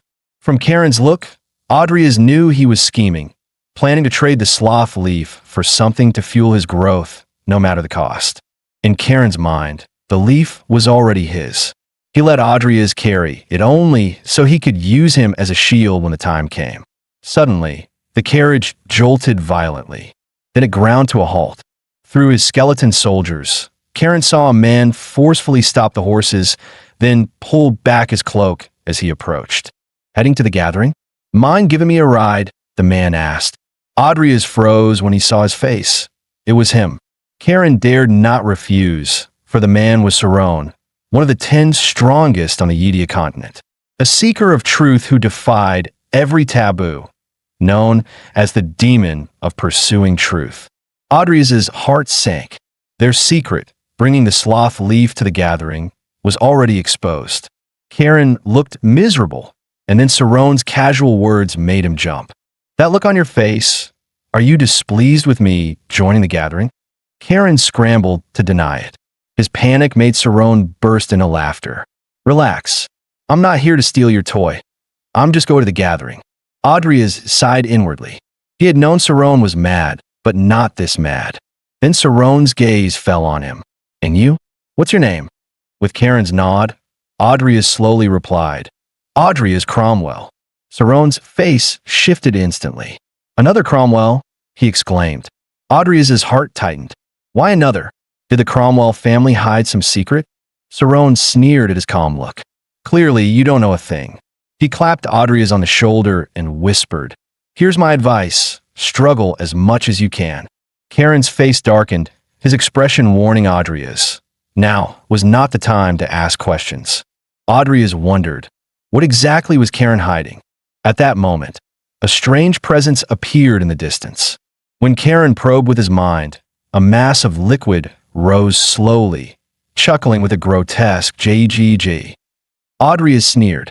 Stop hiding, Dragon. Speak plainly. How rude of me, Dragon replied. As the carriage halted, Karen's lips curled into a sinister smile, clearly scheming something. Dragon froze at the sight of Saron. He hadn't expected him to appear and dared not make a move. His plan for the sloth leaf had to be shelved for now. Soon, they reached the gathering site. Morosa signaled and guided them toward the church. Suddenly, Saron sensed several unusual auras. Plenty of rats hiding around here, he said with a grin. Karen and Dragon stiffened. Yes, only greed that reckless could belong to black mages. But even they hadn't expected such fools to act with Saron present. A sorcerer in the woods struck first. Saron scoffed. 2 vines? Pathetic. Let's see how many of you there are. His aura exploded outward, magical perception sweeping across several miles in an instant. Every core was laid bare. Even Audrey's was exposed. There you are, children. I found you, Saron said with a feral smile. His eyes gleamed like a beast spotting prey. The next instant, he vanished. The black mages tried to flee, but when they turned, Saron was already behind them. The game ends here. A surge of magic burst forth. A devil's cloud formed above the forest, its tremors shaking even the distant church. Moments later, the gates of the gathering creaked open. Saron strolled inside, casually greeting Morosa. The crowd was stunned. This monster had come himself. He chuckled. Don't sound so harsh. Thanks to me, the sloth leaf wasn't stolen by petty thieves. Then he motioned for Audrey's to open the bag. Severed heads tumbled out. The others watched with cold indifference. The jester finally spoke. This was an emergency call. Few came, and you nearly slaughtered them all. These were all mid-tier black mages, normally difficult foes in the game. Yet Saron had crushed them with nothing but his aura. His power was undeniable. Jester grew impatient. Hurry and take out the sloth leaf.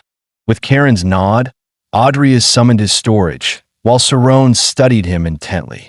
This boy hadn't flinched at the slaughter and carried out the order without hesitation. More importantly, Saron discovered Audrey's, like himself, bore dual attributes. Just as Audrey's reached for the leaf, Saron silently appeared behind him and blew lightly on his neck. Audrey's froze. What the hell? Does Saron actually like men in this game? Morosa scowled in anger. Even Jester barked. This isn't a joke. The other black mages looked equally unsettled. But Saron called out, laughing softly. Kid, you please me. I'll grant you one favor. No conditions. I have ties with the Cromwell family. Audrey's heart jolted. This was a promise. And Saron never broke his word.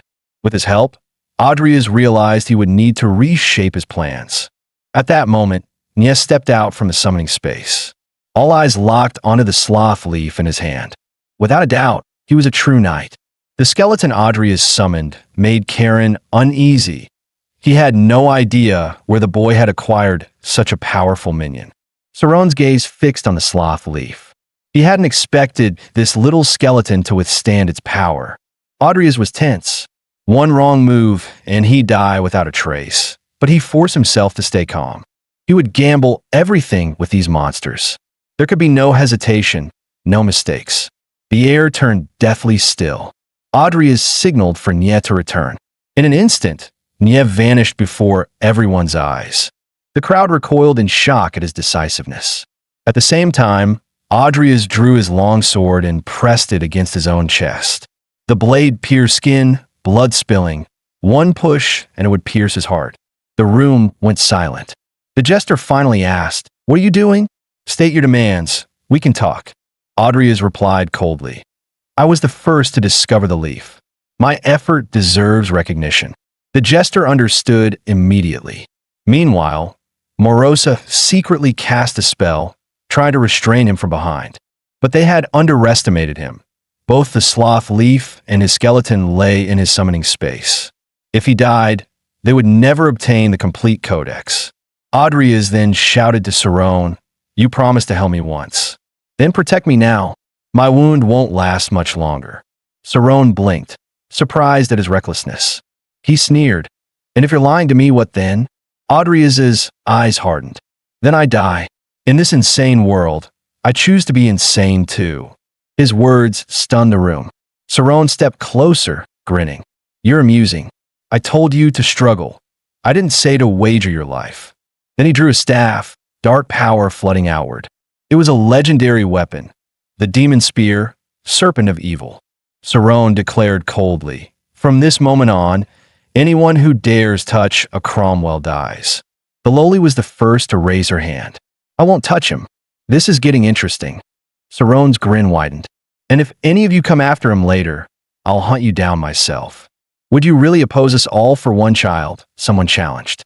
Morosa demanded, "Are you truly protecting him?" Saron's killing intent erupted. "Do I need to repeat myself?" Silence fell. No one dared speak again. Karen was drenched in cold sweat. If they all fought, none would come out alive. Then Jester broke the silence. "Karen, student, what do you want?" Audrey drew his sword again and downed a recovery potion, his strength returning. "Then let's negotiate," he said flatly. But instead of stating his terms, he asked, "What can this fetch?" The jester smirked. "Don't you know what you need? Very well, I'll give you the chance to choose." He handed over a list. "Pick 5. Truly a cunning move. Choose poorly, and Audrey would suffer." Scanning the names, Audrey quickly spotted several top-tier materials. Among them stood out 2 legendary corpses, the former Elf King Malini and the Tiger King Timor. Priceless resources. He could not afford to let them slip away. Just then, a brute reminded Jester that those corpses had already been sold to Lord Morin. If given to someone else, he would erupt in fury. Audrey stiffened. Morin, the godfather of necromancers, had already bought them. Provoking him would be disastrous.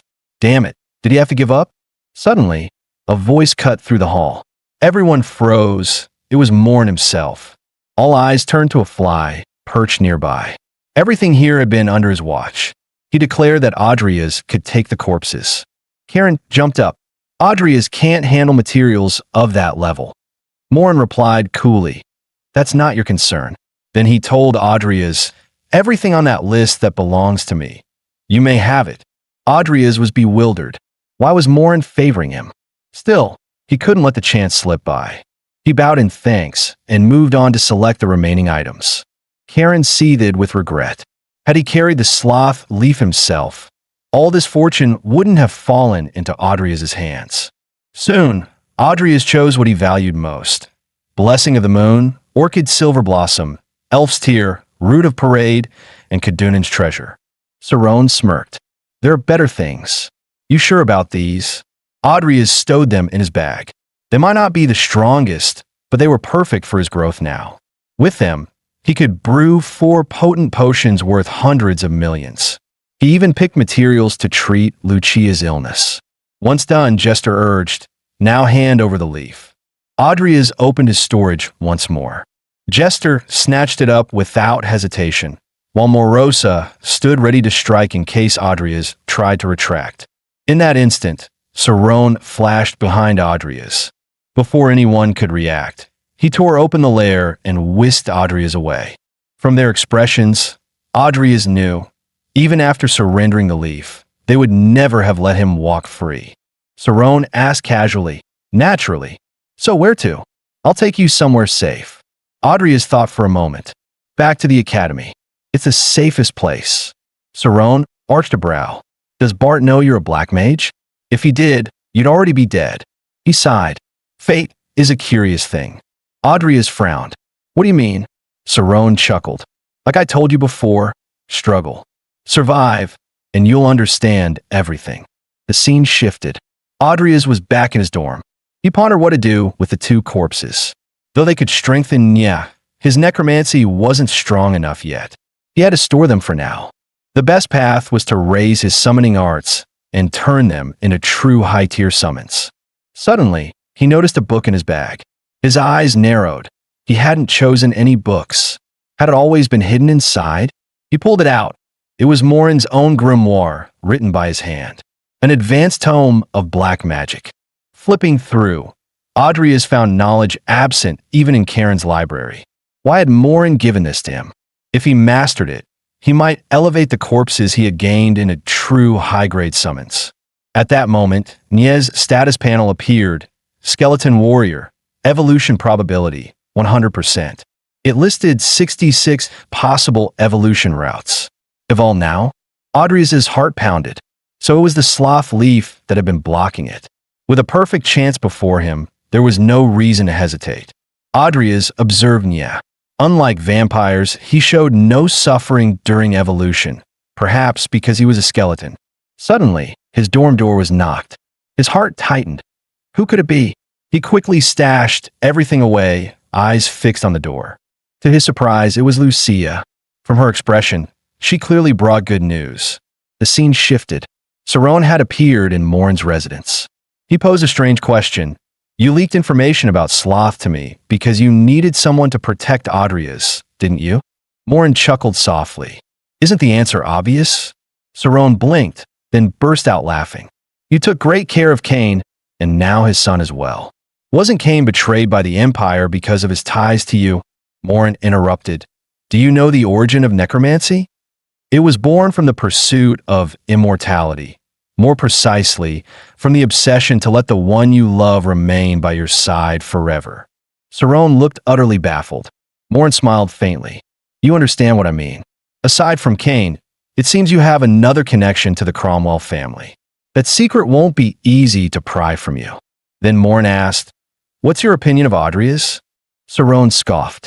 "Weren't you there to see for yourself?" To him, Adrias was fascinating, perhaps the craziest man in the world, even crazier than himself. He was already looking forward to that future. Meanwhile, Adrias followed Lucia to her home to meet her father, William. His purpose was to settle the initial profits. Matters of money were best handled face-to-face. William welcomed him warmly, expressing gratitude for helping Lucia. Adrias smiled. "Lucia helped me greatly too, and secured this fine deal." Lucia puffed up proudly. "Senior, you should thank me. I vouch for this deal." William then handed Adrias a contract. He skimmed through it. He was to receive 60% of the profits, with $3 million per share, totaling over $1.8 billion. His eyes widened. He had never seen so much money in his life. To think, over 1,000 shares had sold in just 1 month. William reminded him, "This is only the beginning. Once your name spreads, sales could easily double." William waved a hand. "Enough business talk. It's lunchtime. I must treat you well. After all, this is Lucia's first time bringing a friend home. And more importantly, it's a boy." Adrias froze. "Not good. Don't tell me he's misunderstanding." A month later, the Elber's potion had become wildly popular, a must-have across society, even a trend in high society. To meet demand, the Merchant Guild expanded factories and opened new shops. In just 1 month, sales topped 2,000 orders. Adrias sighed inwardly. "Had I known this would happen, I'd have bought a tablet sooner. Information is power." Honestly, He never imagined he could make so much money from potions. Thanks to its fame, even more nobles invested in him. Now he possessed 6 billion. The Cromwell estate cost only 3.5 billion, including fees. Even after reclaiming it, he would still hold massive wealth. But first, he had to buy back the family ring. Soon, he arrived at the National Cemetery. To prevent Paimon's tricks, he had already prepared carefully and contacted him beforehand. Yet, today, Paimon wasn't alone. Another figure stood by his side, raising Audria's guard. "Come inside, let's talk," Paimon invited. Audrias glanced at the stranger. "Who is he?" Paimon replied smoothly, "A guarantor, to make things fair." Luckily, Audrias was prepared and felt no fear. Moments later, they stepped inside. Audrias sneered inwardly. "Does he take me for a fool? A masked man with a sword. This is your guarantor? What a clumsy lie." He knew Paimon had studied necromancy here for some time, but in the game, he was even weaker than Karen. Meanwhile, Audrias had grown immensely stronger. Both his skills and attributes had advanced. Paimon was no longer his match, especially with Nie's evolution. Now the skeleton wielded aura. Unless his opponent was a true sword chi master, no one could stand against him. The real issue was the masked man. How strong is he? Audrias considered circulating the aura within his dantian. Normally, he suppressed it, keeping it from clashing with mana. But now, he wasn't sure. He said flatly, "Bring out the ring. I want this over with." But Paimon shook his head. "Patience. Show me your stake first. The corpse I bought from you was ordinary, but since you were generous last time, I'll pay you 5 million as compensation." Audrias' expression didn't change. Paimon's eyes widened in disbelief. Then greed twisted his face. So, Audrias Cromwell has become a man of means. Lavish indeed. As they say, a starved camel is still bigger than a horse. Audrias exhaled slowly. As expected, 5 million won't satisfy him. Paimon's tone sharpened. 5 million? That's insulting. Silence doesn't come that cheap. Audrias asked calmly. "Then how much do you want?" Paimon's greedy gaze shifted to his storage bag. "I heard you gained quite a haul at the gathering. 2 items should be fair trade." Audrias remained composed. He had anticipated this. "Thank you for confirming it," he said coldly. 5 million. Nothing more. Paimon's face twisted with fury. "You don't seem to understand what I'm saying." Audrias cut him off. "I understand perfectly. You never intended a fair trade to begin with." Paimon's face darkened. The masked man slowly drew his sword. Negotiation was over. Audrias sneered. "Good. I was tired of your charade anyway." With a wave, he summoned Nye. Both men froze. The skeleton had regrown flesh. Under the influence of the sloth leaf, Nye now carried the backslash, sloth wraith, trait, his power reaching legendary level. Yet Paimon did not back down. "Split the loot in half," he whispered to the masked man. "Kill the boy." Before his words even faded, Nye blurred and appeared behind him. The masked man reacted instantly, intercepting the strike with a flash of steel. Audrias' voice cut through the air. "Then let's settle this by strength." The masked man was stunned by Nye's impossible speed. Paimon's heart nearly stopped. Had Nye been a hair faster, his head would have rolled. Suddenly, the masked man's cloak flew toward Audrias. He recognized it instantly, packed with miniature bombs, a classic black mage trick. With a swing of his sword, Audrias sliced them apart before they could detonate. His mind raced. This man can fight Nye and still target me? Who the hell is he? The masked man dashed forward, sword aimed at Nye's skull. Nye parried, but a slash still tore across his face. Yet in that instant, the man left his footing exposed. Nye's hand clamped onto his ankle. "Damn!" Nye hurled him skyward, his blade already glowing. A surge of white aura exploded, flooding the battlefield. Audrias' eyes widened. Nye can channel aura into his sword. With a dantian gain from evolution, it made sense, but it was still shocking. The masked man's resilience only deepened Audrias' suspicion. This one isn't ordinary.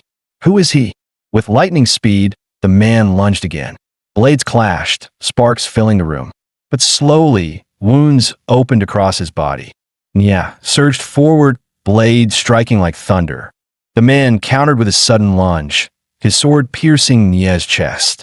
Triumph flashed across his face, then vanished into horror.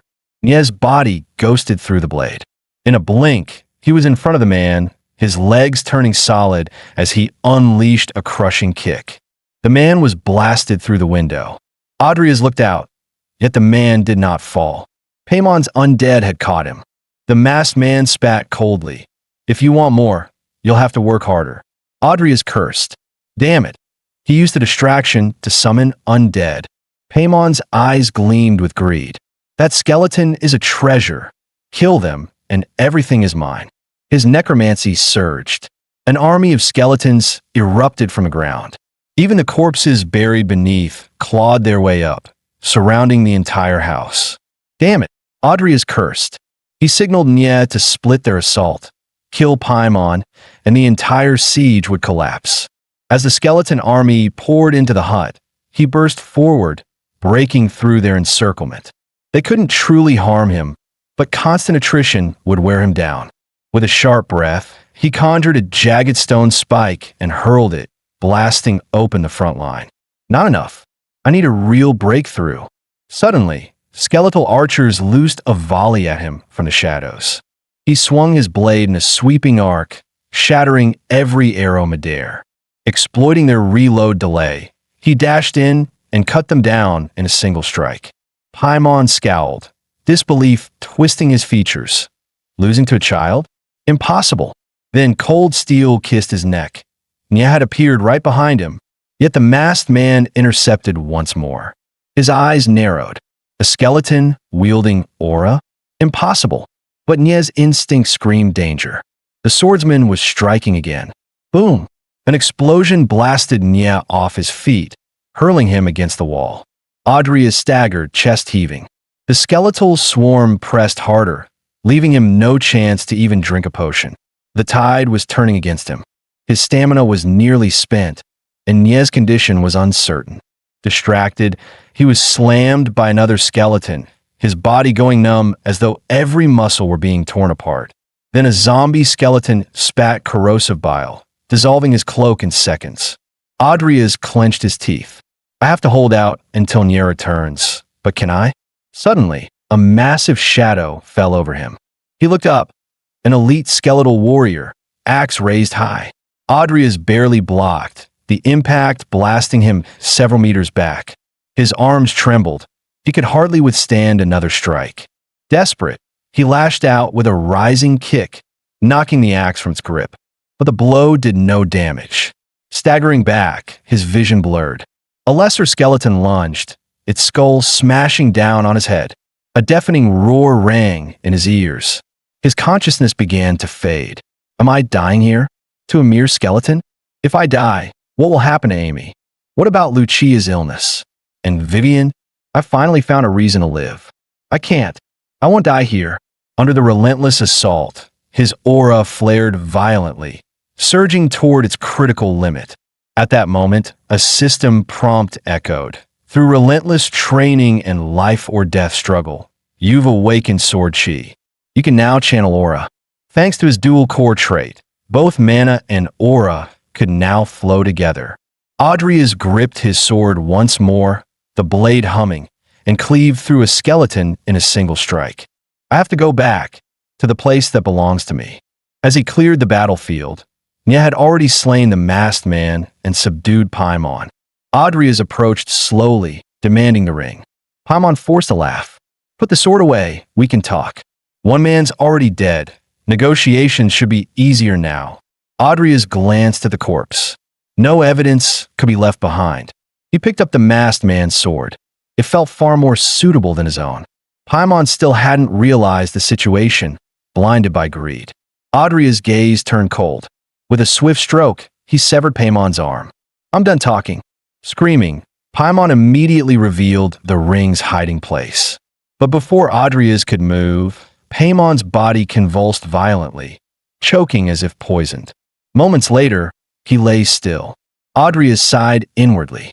He had meant only to punish him, but this outcome was convenient enough. Examining the sword, he noticed the blade coated in venom.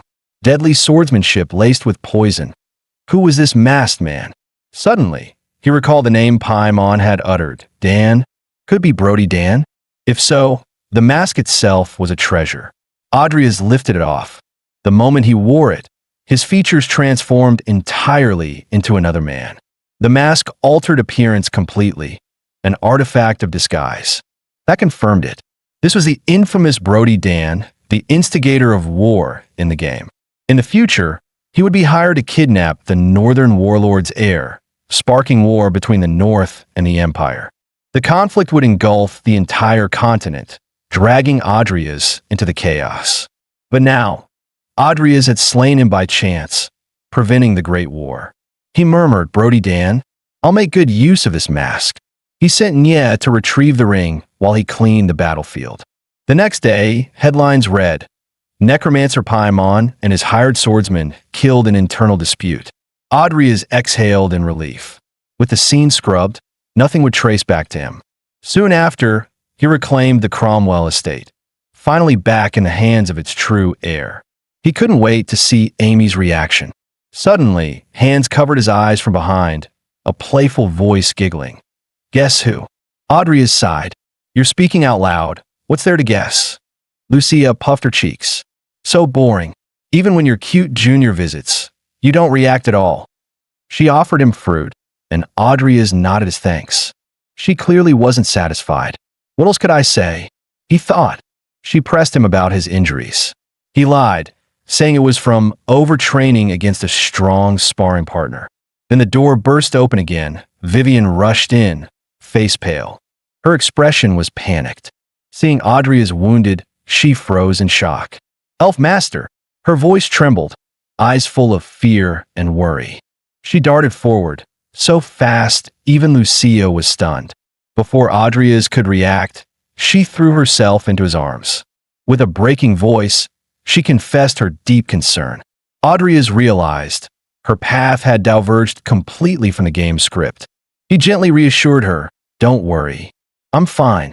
Lucia watched the scene in silence. A stabbing ache welled in her chest. So this is heartbreak. Too painful. A week later, Adrias had reclaimed the family ring and invited Amy along. She frowned in confusion. What's all this secrecy? Why shut the windows? In this luxury carriage, you must have spent a fortune. The carriage halted. Where are we? She asked. Adrias only smiled. My dear sister, step outside and see for yourself. A familiar voice rang out. Amy turned in shock. It was their childhood maid, Luffy. Adrias explained calmly. I invited her back to serve as head maid. Amy panicked. But, brother, we don't have the money for that. She clutched Luffy's hand, telling her not to take it seriously. But then her eyes widened, disbelief written on her face. Am I dreaming? Before her stood the Apple Tree Estate, the very home of their childhood. Why bring me here? Amy's voice shook. Adrias handed her a contract. Read this. Her hands trembled. It was the deed to the house. You bought it back? Don't tell me. You did something wrong to afford this. Adrias chuckled and revealed his patent documents. I invented a potion. I bought this place with the money from selling it. Seeing the news clippings, Amy finally believed him. Adrias said gently, You don't need to work in the restaurant anymore. My earnings will last us a long time. Amy's eyes welled with tears. She felt crushing guilt for misunderstanding him, for resenting him over the ring, for all the harsh words she'd spoken. Adrias reassured her, smiling softly. Don't cry. I never blamed you. From now on, I'll be the brother I should have been, and make up for everything I failed to do. Yet inside, he knew his combat strength was still lacking. Morin's black grimoire had been invaluable. Without it, relying on Karen's outdated texts, summoning advanced undead would take years. Now, his second trait had awakened, granting him a unique skill. Deep insight, a trait that boosted his understanding of principles, allowing him to master skills and knowledge faster. With Morin's knowledge, he was ready to attempt higher-level undead summoning. He had rehearsed dozens of times already, eliminating every possible cause of failure. Channeling his dual cores, Adrias began the ritual. Mana surged within him.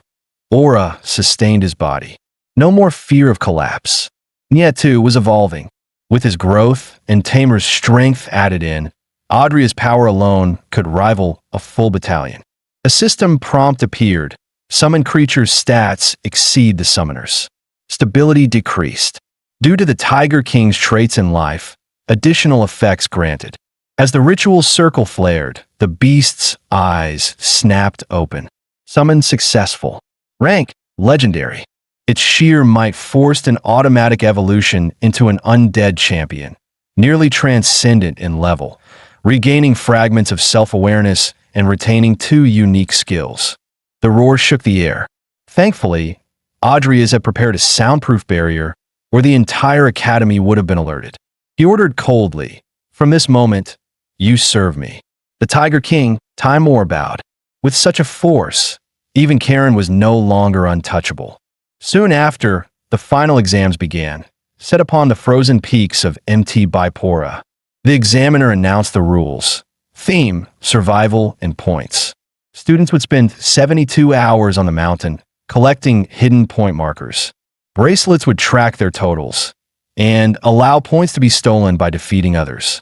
The crowd erupted. Trust would be impossible. Allies today could be predators tomorrow. Time passed. With 46 hours remaining, Adrias climbed along the cliff face. A full day had gone by. He knew the summit plateau was a natural fortress, perfect for defense and offense alike. Establishing a base there would be invaluable. But when he reached the top, someone was already there, Diana. She maintained both a wide-range detection spell and a barrier. Useful but draining. Once her mana ran out, she wouldn't survive long in the blizzard. And sure enough, her reserves were nearly gone. Adrias weighed his options. Steal her bracelet now and remove a rival, or gain a powerful ally.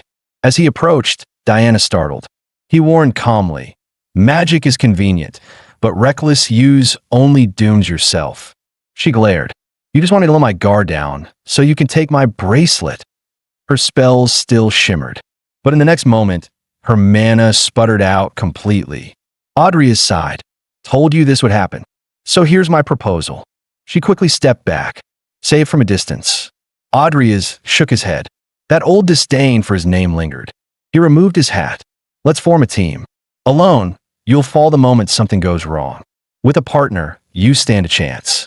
Diana hesitated. The memory of Adrias the delinquent clung to her mind. Yet his recent transformation gnawed at her certainty. Could he be trusted? Seeing her torn, Adrias drew out a bag of rations. "You haven't eaten all day. Think you can resist this?" Her noble facade cracked, hunger betraying her completely. Adrias grinned. "Then let's work together." Meanwhile, 2 goblins were slaughtering students without pause. The shorter one grew furious. They were supposed to find a green-haired student, yet after several kills, none matched. He spat on the corpses in rage. Suddenly, a floating eyeball appeared, startling them. Staring at the bodies, Guideville snarled, "You idiots! Are you blind?" The bulky goblin quickly apologized, still puzzled. Why kill a student in a place like this anyway? Guideville waved him off. "Don't ask. Just follow Lord Jester's orders." Though annoyed, the 2 monsters had already taken the payment. There was no turning back. They decided to track their target by scent. Human odor was simple, student or teacher. As long as they avoided the professors, the job would be done. Besides, students would all become enemies one day. Killing a few extra didn't matter. The Dark Mage himself had no faith in them. They were merely bait, meant to draw attention. Guideville had already set an explosive array atop the mountain. Once triggered, everyone would be buried alive. Such was the price of angering a high-level black mage. Elsewhere, after teaming up, Adrias Cromwell and Deanna had laid numerous traps. Judging by their points, they ranked among the top pairs. As they moved to the next hunting ground, Deanna grew increasingly curious. Where had Adrias learned such tracking and capture skills? Stranger still, he moved swiftly through rugged mountain paths, nothing like a mage at all. It felt as though he had become a completely different person. Finally, curiosity overcame her. Honestly, You used to be a complete loser. What happened to you? She asked bluntly. Audrey's replied calmly. If I didn't change, I would have lost everything. Like you said, I was trash. Back then, I couldn't even protect my sister Amy, my only family. I wasted more than 10 years. When I finally realized it, I swore to change. That's when I found I wasn't useless after all. I had some talent. He then apologized to Deanna for the things he had done to her in the past. She brushed it off, saying those days were long gone. Then let's head for the summit, Audrey said. Deanna nodded in agreement. At the same time, Ivy, their counselor, watched from a distance. She recalled how Borlora killed without blinking an eye. Yet this so-called fool now claimed determination alone had remade him. What an amusing idiot, she muttered. Audrey studied the map in his hand. A few more minutes, and we'll reach the destination. Points could be earned not only by stealing bracelets, but also by securing marked items on the map.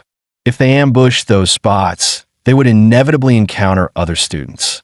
Just as he signaled Deanna to set up, a massive axe whistled through the air. Audrey reacted instantly, barely dodging. Tengolin kekled, hevetheth. Two more prey. And finally, someone with different colored hair. Seeing their build, Audrey immediately recognized who they were. Deanna rushed to his side, asking if he was hurt. Audrey steadied himself.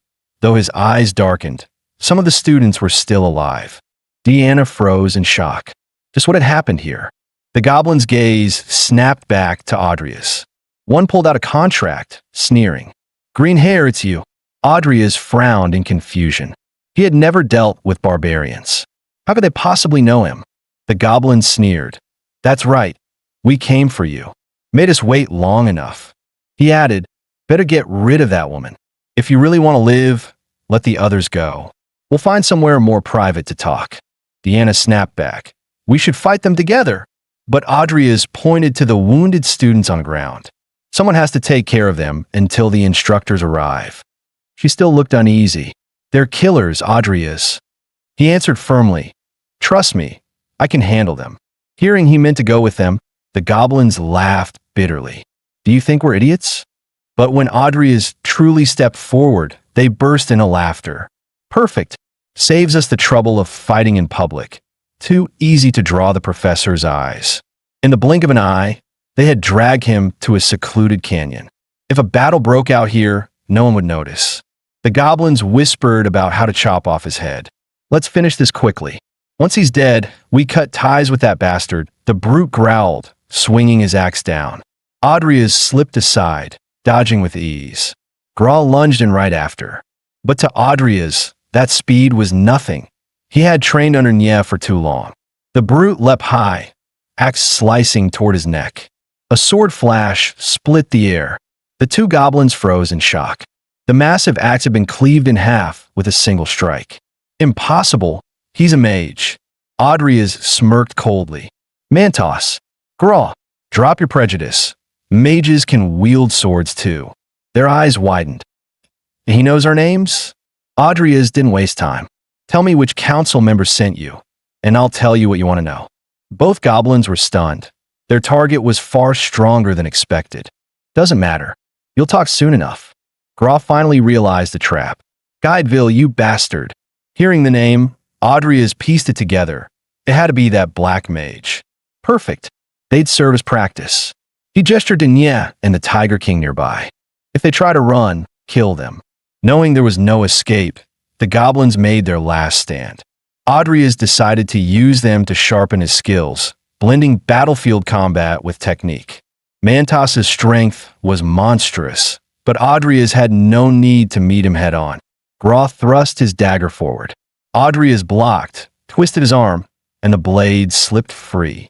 That's not how you use a short sword. Audrey mocked. Panic hit Gra as Audrey's blade slashed toward his throat. The clash became a contest of speed, blades flashing in rapid exchange. Meanwhile, Mantos howled, one eye already cut out. Audrey's relentless swordplay found openings, slowing his opponent's strikes. Now, he surged forward, cutting into Gra's flank. With a brutal kick, he sent him flying. Turning back to Mantos, Audrey sneered. The goblin's eyes widened. This physique, this skill, no mage should move like that. He fought like a warrior. Adria's only felt his mastery growing sharper. Real combat was the best training. What's wrong? Don't tell me you're finished already. The Tiger King, seeing this for the first time, widened his eyes. Is that really a mage? By contrast, Nia remained calm. Elsewhere, Deanna finally received backup from instructors, though some classmates were already beyond saving. Worried for Adria's, she asked her teacher to let her leave and help more students. The instructor firmly refused. Deanna was strong, but her identity carried weight. Right now, her cooperation was vital. Deanna clenched her fists. That's exactly why I can't just stand by. Even if I can't win, I can at least protect myself and stop more needless deaths. Seeing her determination, the instructor relented. Then be careful. We'll catch up soon. Deanna nodded. Meanwhile, Adria's had already beaten the brute into the ground, leaving him helpless. He pressed coldly. Now tell me, who sent you? Yet even on the verge of death, the brute remained defiant. Adria's eyes hardened. Even if they weren't true monsters, they posed a threat. Leaving them alive would be foolish. He motioned for Nya to toss him a sword. Looks like you haven't suffered enough. His goal was clear. Force out the name of the mastermind. If words failed, he had other ways. Just as he raised the blade, Groff finally broke. The Jester. It was Jester who sent us. Mantos snarled. That bastard's always treated us like animals. Why should I show loyalty? Gra added. And it's not just us.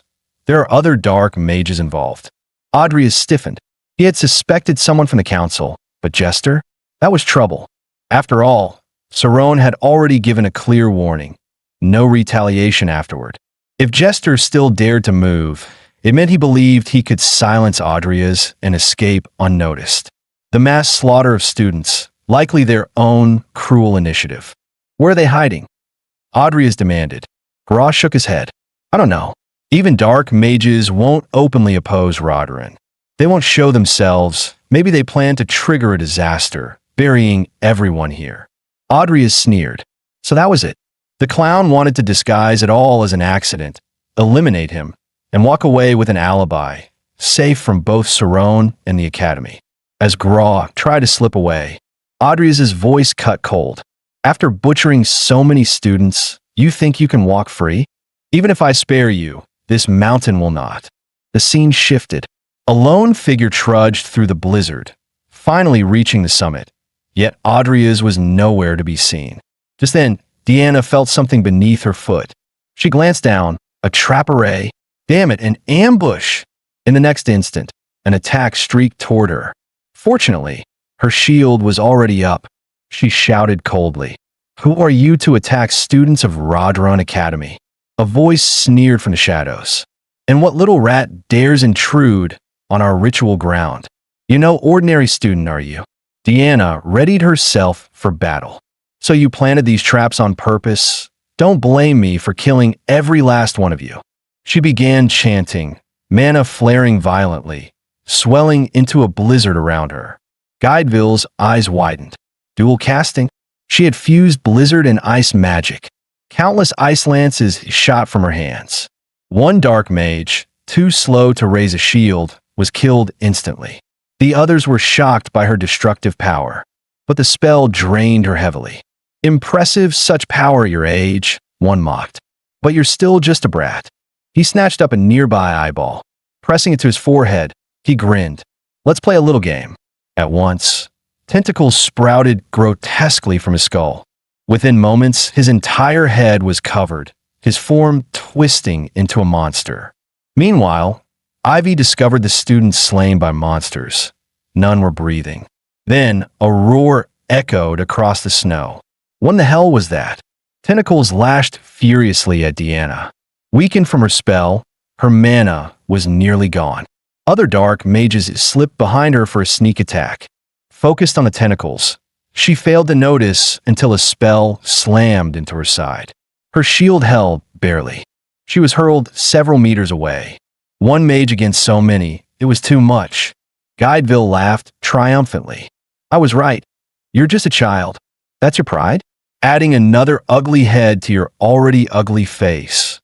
Enraged, the creature roared. You dare call me ugly? I'll tear you apart. Deanna smirked. Threats like that only make you sound more pathetic, octopus freak. But her mana ran dry. Damn, is this the end? Game over. The massive tentacles crashed down. A mage with no mana was nothing but a lamb to slaughter. Unless that mage wielded a sword. At the last moment, blades of light tore through the air. A masked, long-haired swordsman burst onto the scene, severing every tentacle in a single strike. Gasps erupted. Deanna stared in shock. Who was he? With the mask he'd received from Dan, no one recognized Adrius. He declared coldly, I'm a mercenary of Rodrin Academy. Leave now, I'll handle the rest. Deanna hesitated only a moment. Can you really face these maniacs alone? Adrius answered, their goal isn't just us. They want to trigger an avalanche across the region. Warn the others now. Until she left, he couldn't summon Nya or the Tiger King. His power was limited. Guideville roared, bewildered. Damn you. Has our plan been exposed? Who the hell are you? A dead man doesn't need to know. Ask in hell. Tentacles surged at him. Adrius didn't flinch. He charged headlong to meet them. His sword danced like lightning, slicing the appendages apart as though they were nothing. The other dark mages unleashed their spells, a storm of attacks raining down. Adrius dodged rapidly. One blast landed right before him. He braced with his blade, forced back several meters. But to him, it was the perfect opening. In a blink, his figure vanished. The dark mages froze. Go to hell. His whisper came from behind them. Deanna's eyes widened. His speed. How can anyone move so fast? The octopus beast screeched, a ray blasting from its eye. Behind you, Deanna cried, but too late. At such close range, dodging was impossible. A deafening blast erupted, shockwaves tearing through snow and mist. Deanna lost sight of him. No, did he die? A crater yawned in the snowfield, empty of the masked man. The dark mage's eyes went wide, disbelief etched on their faces. Deanna froze. When did he? All eyes turned. Adrius's blade had already pierced the monster's throat. Blood poured as the body went limp. But Adrius noticed the octopus's eyes still moved, staring at him. As a necromancer, he knew well, dark mage creations don't die easily. Sure enough, a massive tentacle lashed at him. Adrius was ready, raising his sword to block. The impact sent him flying, the monster's power stronger than ever before. Adrius gestured sharply for Deanna to retreat. It's too dangerous here. The host body was already dead, yet the octopus beast still moved. It had fully taken over. Its tentacles plunged back into the corpse, draining every drop of mana. Instantly, its frame swelled, growing several times larger, its aura surging violently. Adrius grimaced. The situation was spiraling out of control. He leapt, dragging Deanna out of harm's way. The monster lashed out in madness, smashing snow and nearly striking its own allies. I'll hold it off. Find a gap and get out. Without waiting, Adrius rushed in. The beast wasn't truly strong, but its endless tentacles were a nuisance. Deanna hesitated. This masked man had saved her life. Could she really abandon him? Gritting her teeth, she summoned what little mana she had left. A spear of ice formed in her hands. She compressed it tighter and tighter, sharpening its edge. Within moments, the spear flattened into a razor-thin blade of ice. She raised it, the glow fierce and cold. Meanwhile, Adrius kept fending off tentacles.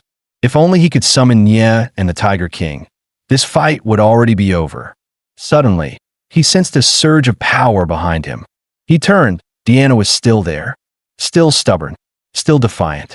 As Adrius forced distance between himself and the beast, Deanna struck.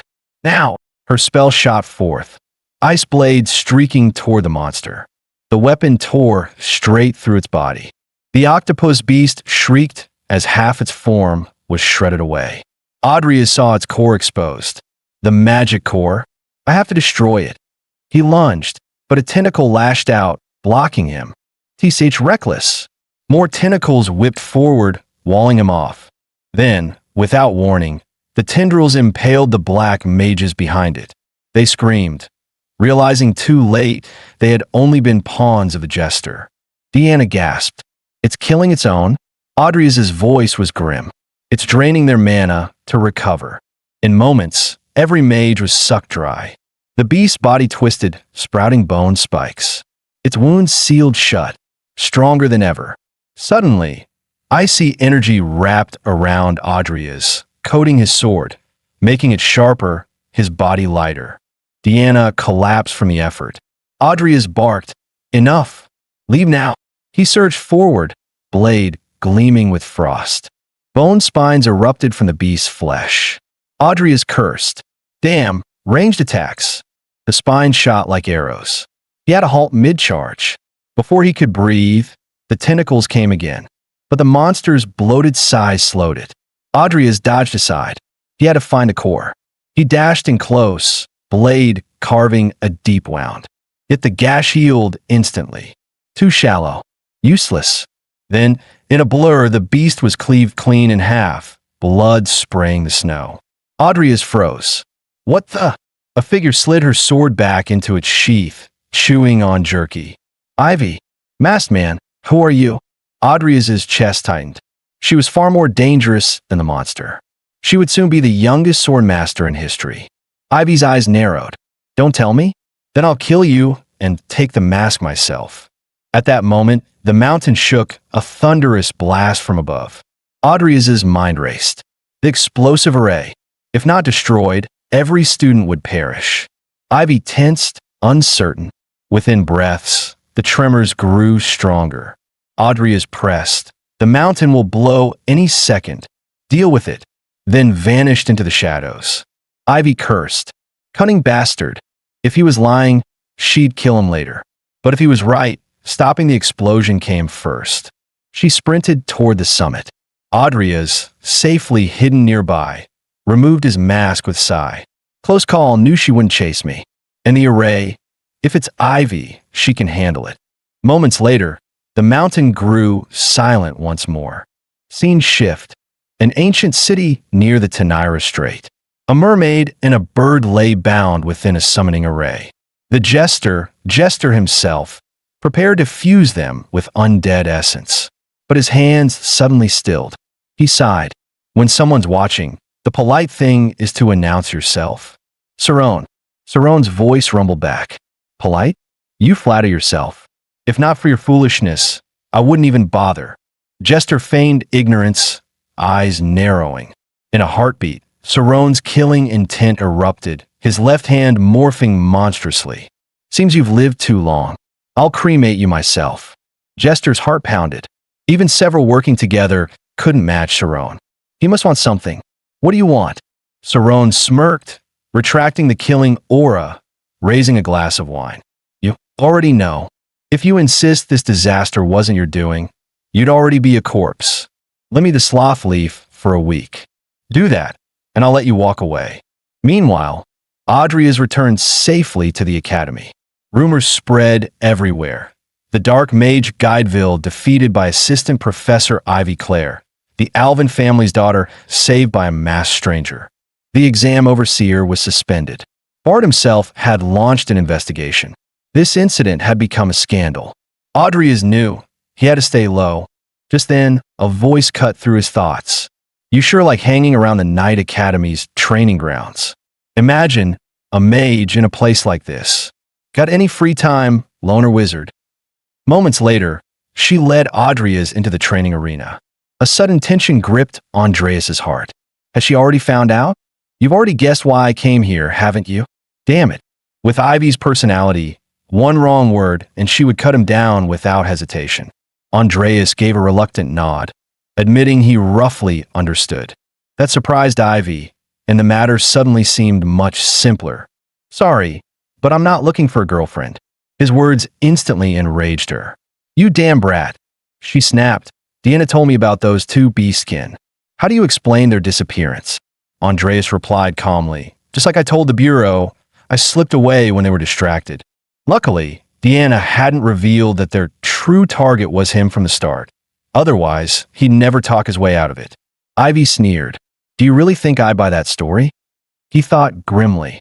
As long as he didn't admit it, she couldn't do anything. If you don't believe me, that's fine. If there's nothing else, I'll just... Before he could finish, Ivy suddenly burst forward, her blades slashing at his throat. His body reacted on instinct. With a single strike, he was knocked back several meters. Ivy smirked. A mage like you, blocking a strike from a Knight Academy assistant professor? Andreas was stunned. He had only raised his sheath casually. It was already splitting apart. Does that sound reasonable to you? So you think I'm working with those black mages? At that moment, Vivian happened to pass by. Her heart tightened.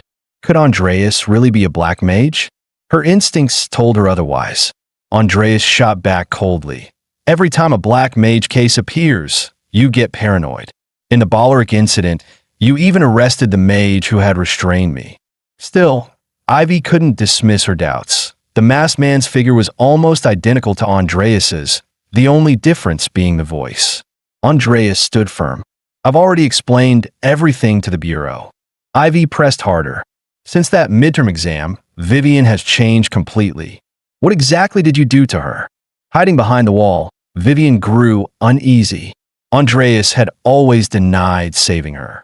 She never thought Ivy would still cling to this matter. Andreas finally admitted, all I did was save her. Nothing more.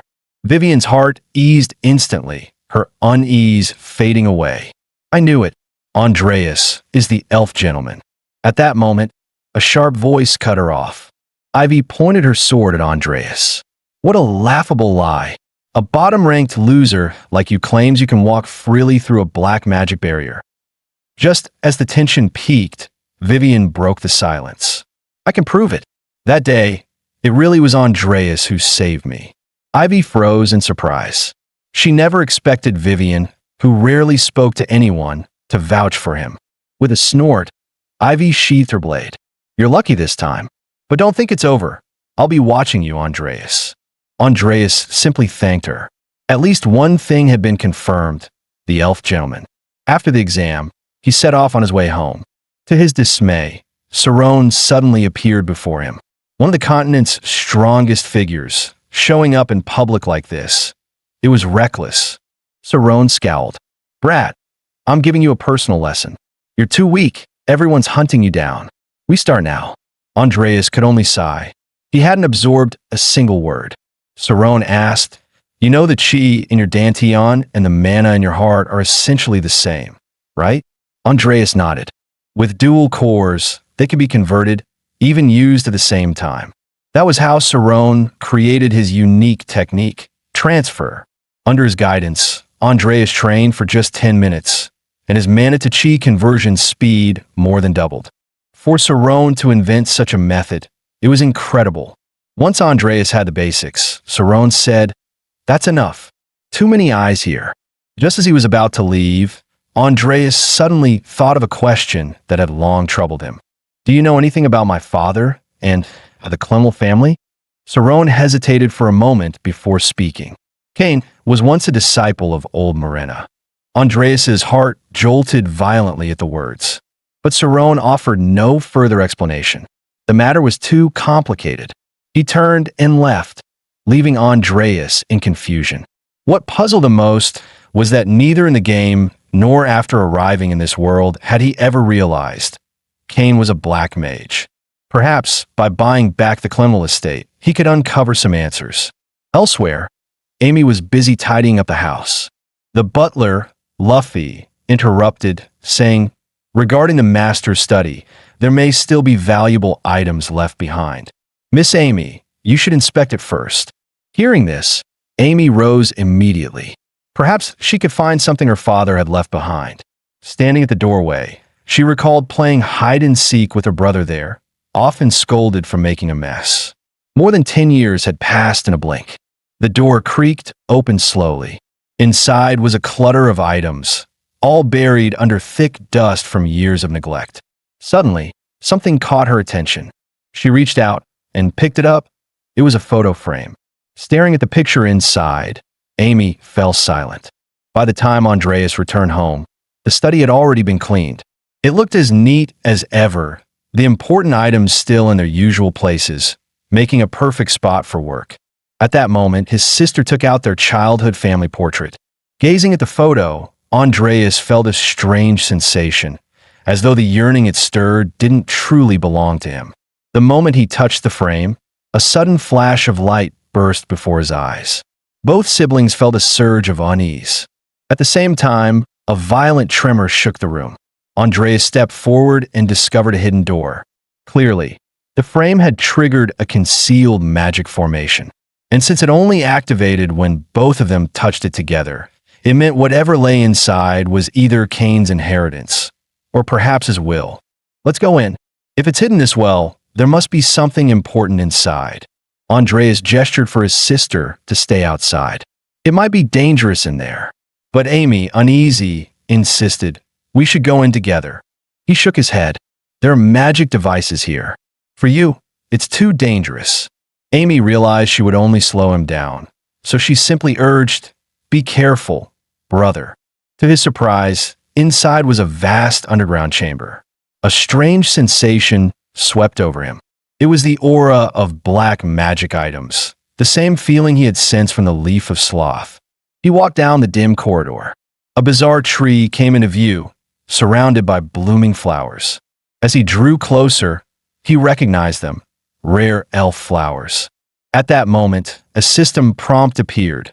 Apocalypse, Chapter 0, Pure Original Sin. This was the true body of the apocalypse. Not even in the game had he ever seen it. Why was it here? On one of the branches hung a sealed letter. It had to be Kane's. Perhaps it contained vital clues. The moment he opened it, a massive magic circle flared behind him. In an instant, he was dragged into a consciousness realm. Before he could react, a hand pressed down on his head, startling him. At the same time, memories surged into his mind. They were Kane's memories. As expected, Kane truly had been Morn's disciple. Under his care, a seed had slowly grown over time. It radiated immense magical power. What shocked him even more was that the imperial royal family was involved. Kane's wife had been assassinated, and his child was held by the Empire. Before his death, Kane sealed the secret within the formation. This was his life's legacy. Andreas finally began to grasp the truth. The Empire had colluded with the Black Mages. Just as Saron had said, the king handed Kane over to Morin, ordering him to study black magic. Kane's research had birthed the sprout of original sin. But once the Emperor achieved his goals, he discarded Kane without hesitation. His wife was murdered, he himself fell ill with an unknown disease, and the family declined into ruin. When Kane learned the mastermind behind it all was the Emperor, he sought revenge in his own way, hiding original sin in a place only Andreas and Amy could enter. Just then, a voice interrupted. Andreas, have you seen clearly the memories your father left behind? He turned sharply, seeing Kane. No, perhaps he should call him Gao-chun. Andreas instantly drew his sword. You're not Kane. Who are you really? Lumin's sight. What a disappointment. I thought, with your veteran gamer's experience, you'd spot it immediately. Remember that phone call? Thank you for playing our game. Andreas cursed. Damn it, so it really was you. You're the ones who dragged me here. The man nodded. That's right. How does it feel to live in the world of sin? Quite the fantasy stage, isn't it? Andreas clenched his teeth. I'm furious, but I'll ask. Why bring me here? Simple. We want you to clear the game. With your knowledge of it, almost no one compares. Surely you've seen countless times how this world ends. Just like Deanna and Lucia, their fates were always the Apocalypse Codex. And so, the world was destroyed by the eruption of original sin, devouring all evil and their masters. Andreas challenged, if I defeat the great evils and original sin, beat the final boss, won't that prevent destruction? No. As long as the consciousness of original sin exists, the world will end. To stop it, you must completely control it. And only Kane's bloodline can do that. A system window suddenly appeared. The immature original sin awaits the blood of its contractor. Offer your blood to complete the pact. The man sneered. As I thought, original sin has sensed you. In this world, you may be written off as worthless trash. But before original sin matures, only a handful can enter here, and you are one of them, Andreas. In half a year, original sin will gain self-awareness, break through this barrier, and appear in the outside world to seek its host. Andreas's eyes widened. So that's it.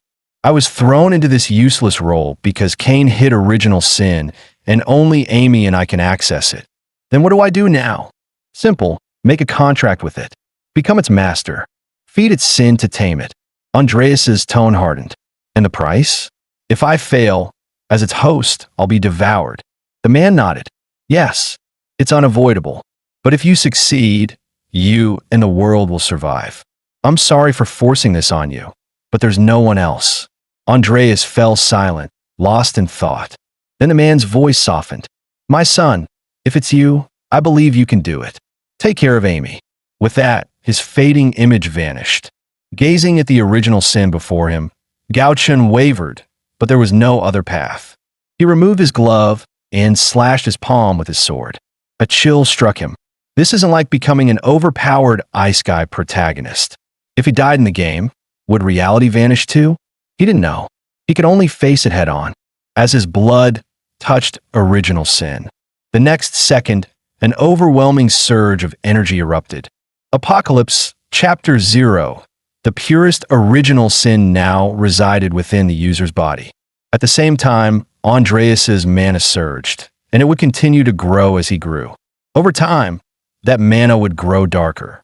The more deadly sins he gathered, the stronger he would become. The more original sins he collected, the more abilities and functions he would unlock. Though he had inexplicably become Andreas, burdened with Amy and the Clenwell family, he swore he would protect them with everything he had, and he would avenge the tragedy that had befallen Cain. The scene shifted to the royal palace, where a man was reporting to the king. Your Majesty, have we located original sin? Cold sweat ran down the man's back. It was the bureau chief, Rama Wilton. Since Cain's sudden death, it has been impossible to trace his whereabouts. The king erupted in fury. And you dare call yourself head of intelligence? Rama hurriedly advised, perhaps we should investigate the Clenwell family. If they hold it, they will surely use it as a bargaining chip. He kowtowed repeatedly, grateful for being spared. The king's voice was icy. From now on, resume surveillance of the Clenwell family. The king then asked, and what of the Jeeble sect? They may have hidden the sin for their so-called divine summoning. Rama replied quickly, I have discovered suspicious activity. A large gathering is expected soon for their summoning ritual. The king nodded coldly. Good. Keep close watch on their every move.